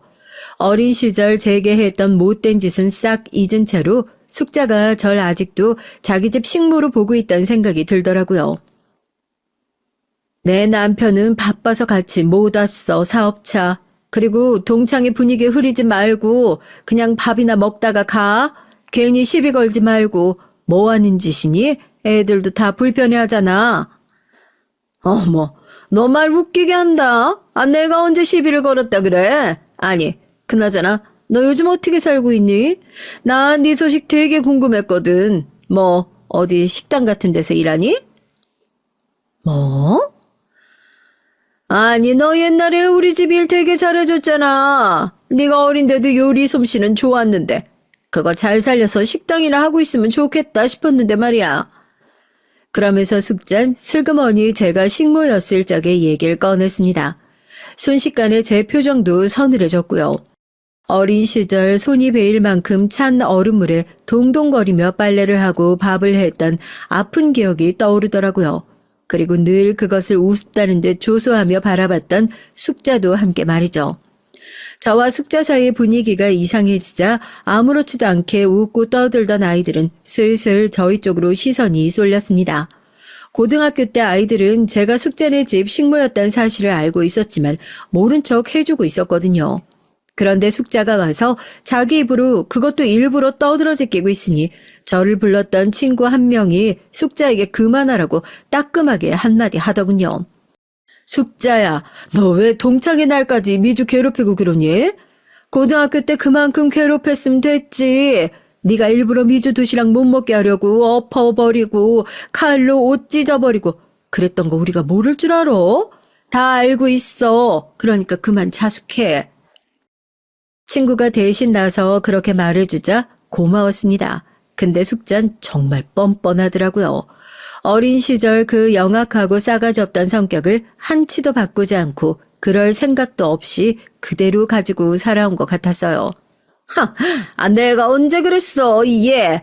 우리 집 식모였어. 식모가 우리 아빠 덕분에 학교까지 다니고 호강을 누렸는데 나를 봐도 감사한 줄 알아야지.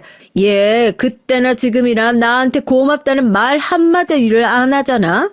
미주 넌 감사한 줄 알아야 된다. 나한테 절을 해도 모자르지. 내가 왜 너한테 고맙다고 해야 되는데? 너희 아버지가 도와줬지 네가 날 도와줬니? 그리고 너야말로 그렇게 날 어린 시절 괴롭혀댔으면 오랜만에 만났다 하더라도 사과부터 하는 게 예의에 맞지. 어디 눈을 똑바로 들고 나한테 고마워해라 어쩌라 명령이야? 제가 반격할 줄 몰랐는지 숙자는 순간 당황해했습니다. 그리고 잠시 조용해졌는데요. 그때 서빙하시는 분과 함께 숙자의 남편이 들어왔어요. 숙자의 남편을 보는 순간 이번엔 제가 당황하고 말았는데요. 왜냐하면 숙자의 남편은 저희 남편 회사 직원이었기 때문이에요. 남편 회사라 하면 제가 다시 일으킨 시아버지의 화장품 회사였죠. 잠깐 도련님에게 넘어갔다 남편이 다시 경영권을 잡고 있는 회사였습니다. 그런데 그 직원은 남편의 비서였어요. 모를 수가 없는 얼굴이었죠. 숙자의 남편도 곧바로 제 얼굴을 알아보고 화들짝 놀란 기색이었지만 제가 아무 말 하고 있지 않자 일단 눈치껏 인사를 하고 난더군요. 여기서 굳이 숙자의 남편을 남편 회사 직원이라고 소개하고 싶진 않았습니다. 그렇게 한다면 숙자를 톡톡히 망신 줄 수는 있겠지만 똑같이 저급하게 굴고 싶진 않더라고요. 다만 이미 숙자 때문에 기분이 한 차례 망친 마당에 더 앉아있고 싶지 않아 가려고 했어요. 친구들도 받겠다. 숙자로 인해 아픈 기억을 들쑤시고 싶지 않았거든요. 그런데 그때였습니다. 어머, 얘들아, 내 다이아 반지 없어졌다. 어머, 어떡해? 그거 우리 남편이 결혼기념일날 사준 건데 어떡하면 좋아? 마치 데자뷰 같았습니다. 숙자는 계속해서 자기 가방을 뒤지더니 아무래도 안 되겠다며 화장실까지 다녀오고 식당 직원에게 찾아주지 않으면 식당을 뒤집어 엎겠다는 말도 안 되는 엄포까지 놨어요. 진상짓을 하는 건 그때나 지금이나 똑같더라고요. 더 상황에 끼고 싶지 않았던 전 친구들에게 그만 인사를 고하고 자리를 떠나려고 했죠. 그런데 숙자가 갑자기 아주 어이없는 이유로 절 붙잡더라고요. 야, 이미주, 너 가방 쏟아봐. 뭐라고? 네 가방 말이야. 너 아까부터 자꾸 가방에 손이 가 있던데 거기 뭐 있는지 내가 좀 봐야겠어. 아, 뭐해? 얼른 가방 부어, 테이블에. 안 부으면 난 네가 가져갔다고 생각할 거니까 지금 바로 경찰서에 전화할 거야. 내가 경찰 쪽에 인맥이 얼마나 많은지 알아? 이번에도 숙자는 절 도둑으로 몰려고 하고 있었어요. 정말이지 그때 기억이 샘솟으며 주먹이 부들부들 떨리더라고요. 내 가방에 없으면 어떡할 건데? 너 내 가방에 없으면 어떡하려고? 내 가방을 지금 검사하겠다는 건데? 야, 심증이 있으니까 뒤져보자는 거지. 내가 괜히 이러니? 너 아까부터 계속 내 명품 가방이며 옷이며 흘끗흘끗 쳐다봤잖아. 내가 모를 줄 알아? 역시 거지 근성 어디 안 가는가 봐. 아, 됐고 얼른 가방 부어. 그 다이아 반지 찾아야 되겠으니까. 그때 순간 어린 시절 눈물나게 숙자 엄마에게 매타작을 당했던 기억이 떠오르며 저도 모르게 손이 올라갔어요. 그런데 일이 일어난 거죠. 숙자 남편이 저보다 더 빠르게 움직여 숙자의 뺨을 내려친 겁니다. 순식간에 일어난 일에 동창의 친구들 포함해 모두가 놀라 눈을 껌뻑였어요. 사모님 죄송합니다. 저희 와이프가 실례를 하고 말았네요. 정말 죄송합니다. 당신 얼른 사과드리지 못해? 여기 우리 회사 회장님 사모님이야. 뭐? 누가 회장이라고? 아니 얘 우리 집 식모 미주 남편이? 이때서야 전 숙자를 제대로 참교육시켜줘야겠다는 생각이 들었습니다. 아직도 숙자는 절 자기 집 식모로 깔보고 있었고 지금껏 그 긴 세월을 지나면서도 반성이라곤 단 하나도 하지 않았으니까요. 그래, 내가 사모님이네. 네 남편 회사 회장의 사모라고. 정신 차려. 너 나한테 도둑으로 누명 씨와 나 내쫓았을 때 너 때문에 네 엄마 때문에 난 얼굴에 큰 흉터 입었어. 사람들 수군거림 속에서 몇십 년을 살았다고. 제발 인간이라면 반성이라는 걸 좀 해라. 그러고 살면 너무 부끄럽지 않니? 전 그 정도 말만 남겨둔 채 기사의 차를 타고 이동했습니다. 그 뒤 숙자의 남편은 숙자를 끌고 와 죄송하다며 한 번만 용서해달라는 말을 한참 하더군요. 저희 남편은 숙자의 남편이 비서로서 오랜 시간 함께한 만큼 설마 제 얼굴을 그리 만들었던 사람이 이토록 가까이 있을 거라고는 상상치 못했다며 놀라워했어요. 너무 기가 막힌 인연이네. 하지만 선처는 해주고 싶지가 않아. 당신이 원하면 난 비서고 뭐고 자르고 싶어. 그럴 필요 없어. 그 사람이 죄를 저지른 건 아니잖아. 죄값을 치를 사람은 따로 있지. 전 숙자에게 통쾌한 한 방을 날렸다고 생각했기에 넘어갔습니다. 숙자도 이미 계급이 어떻게 바뀌었는진 여실히 알았으니 그걸로 덮고 가기로 했죠. 때론 저에게 상처를 준 사람을 인생에서 떠나보내는 것이 진정으로 용기 있는 일이라 생각이 들어서 말입니다. 여기까지가 제 얘기예요. 오래전 기억이지만 꺼내어봐 좋았습니다. 쓰다 보니 정말 다사다난한 인생이었던 것 같네요. 여러분들 모두 감기 조심하고 연말 잘 보내세요.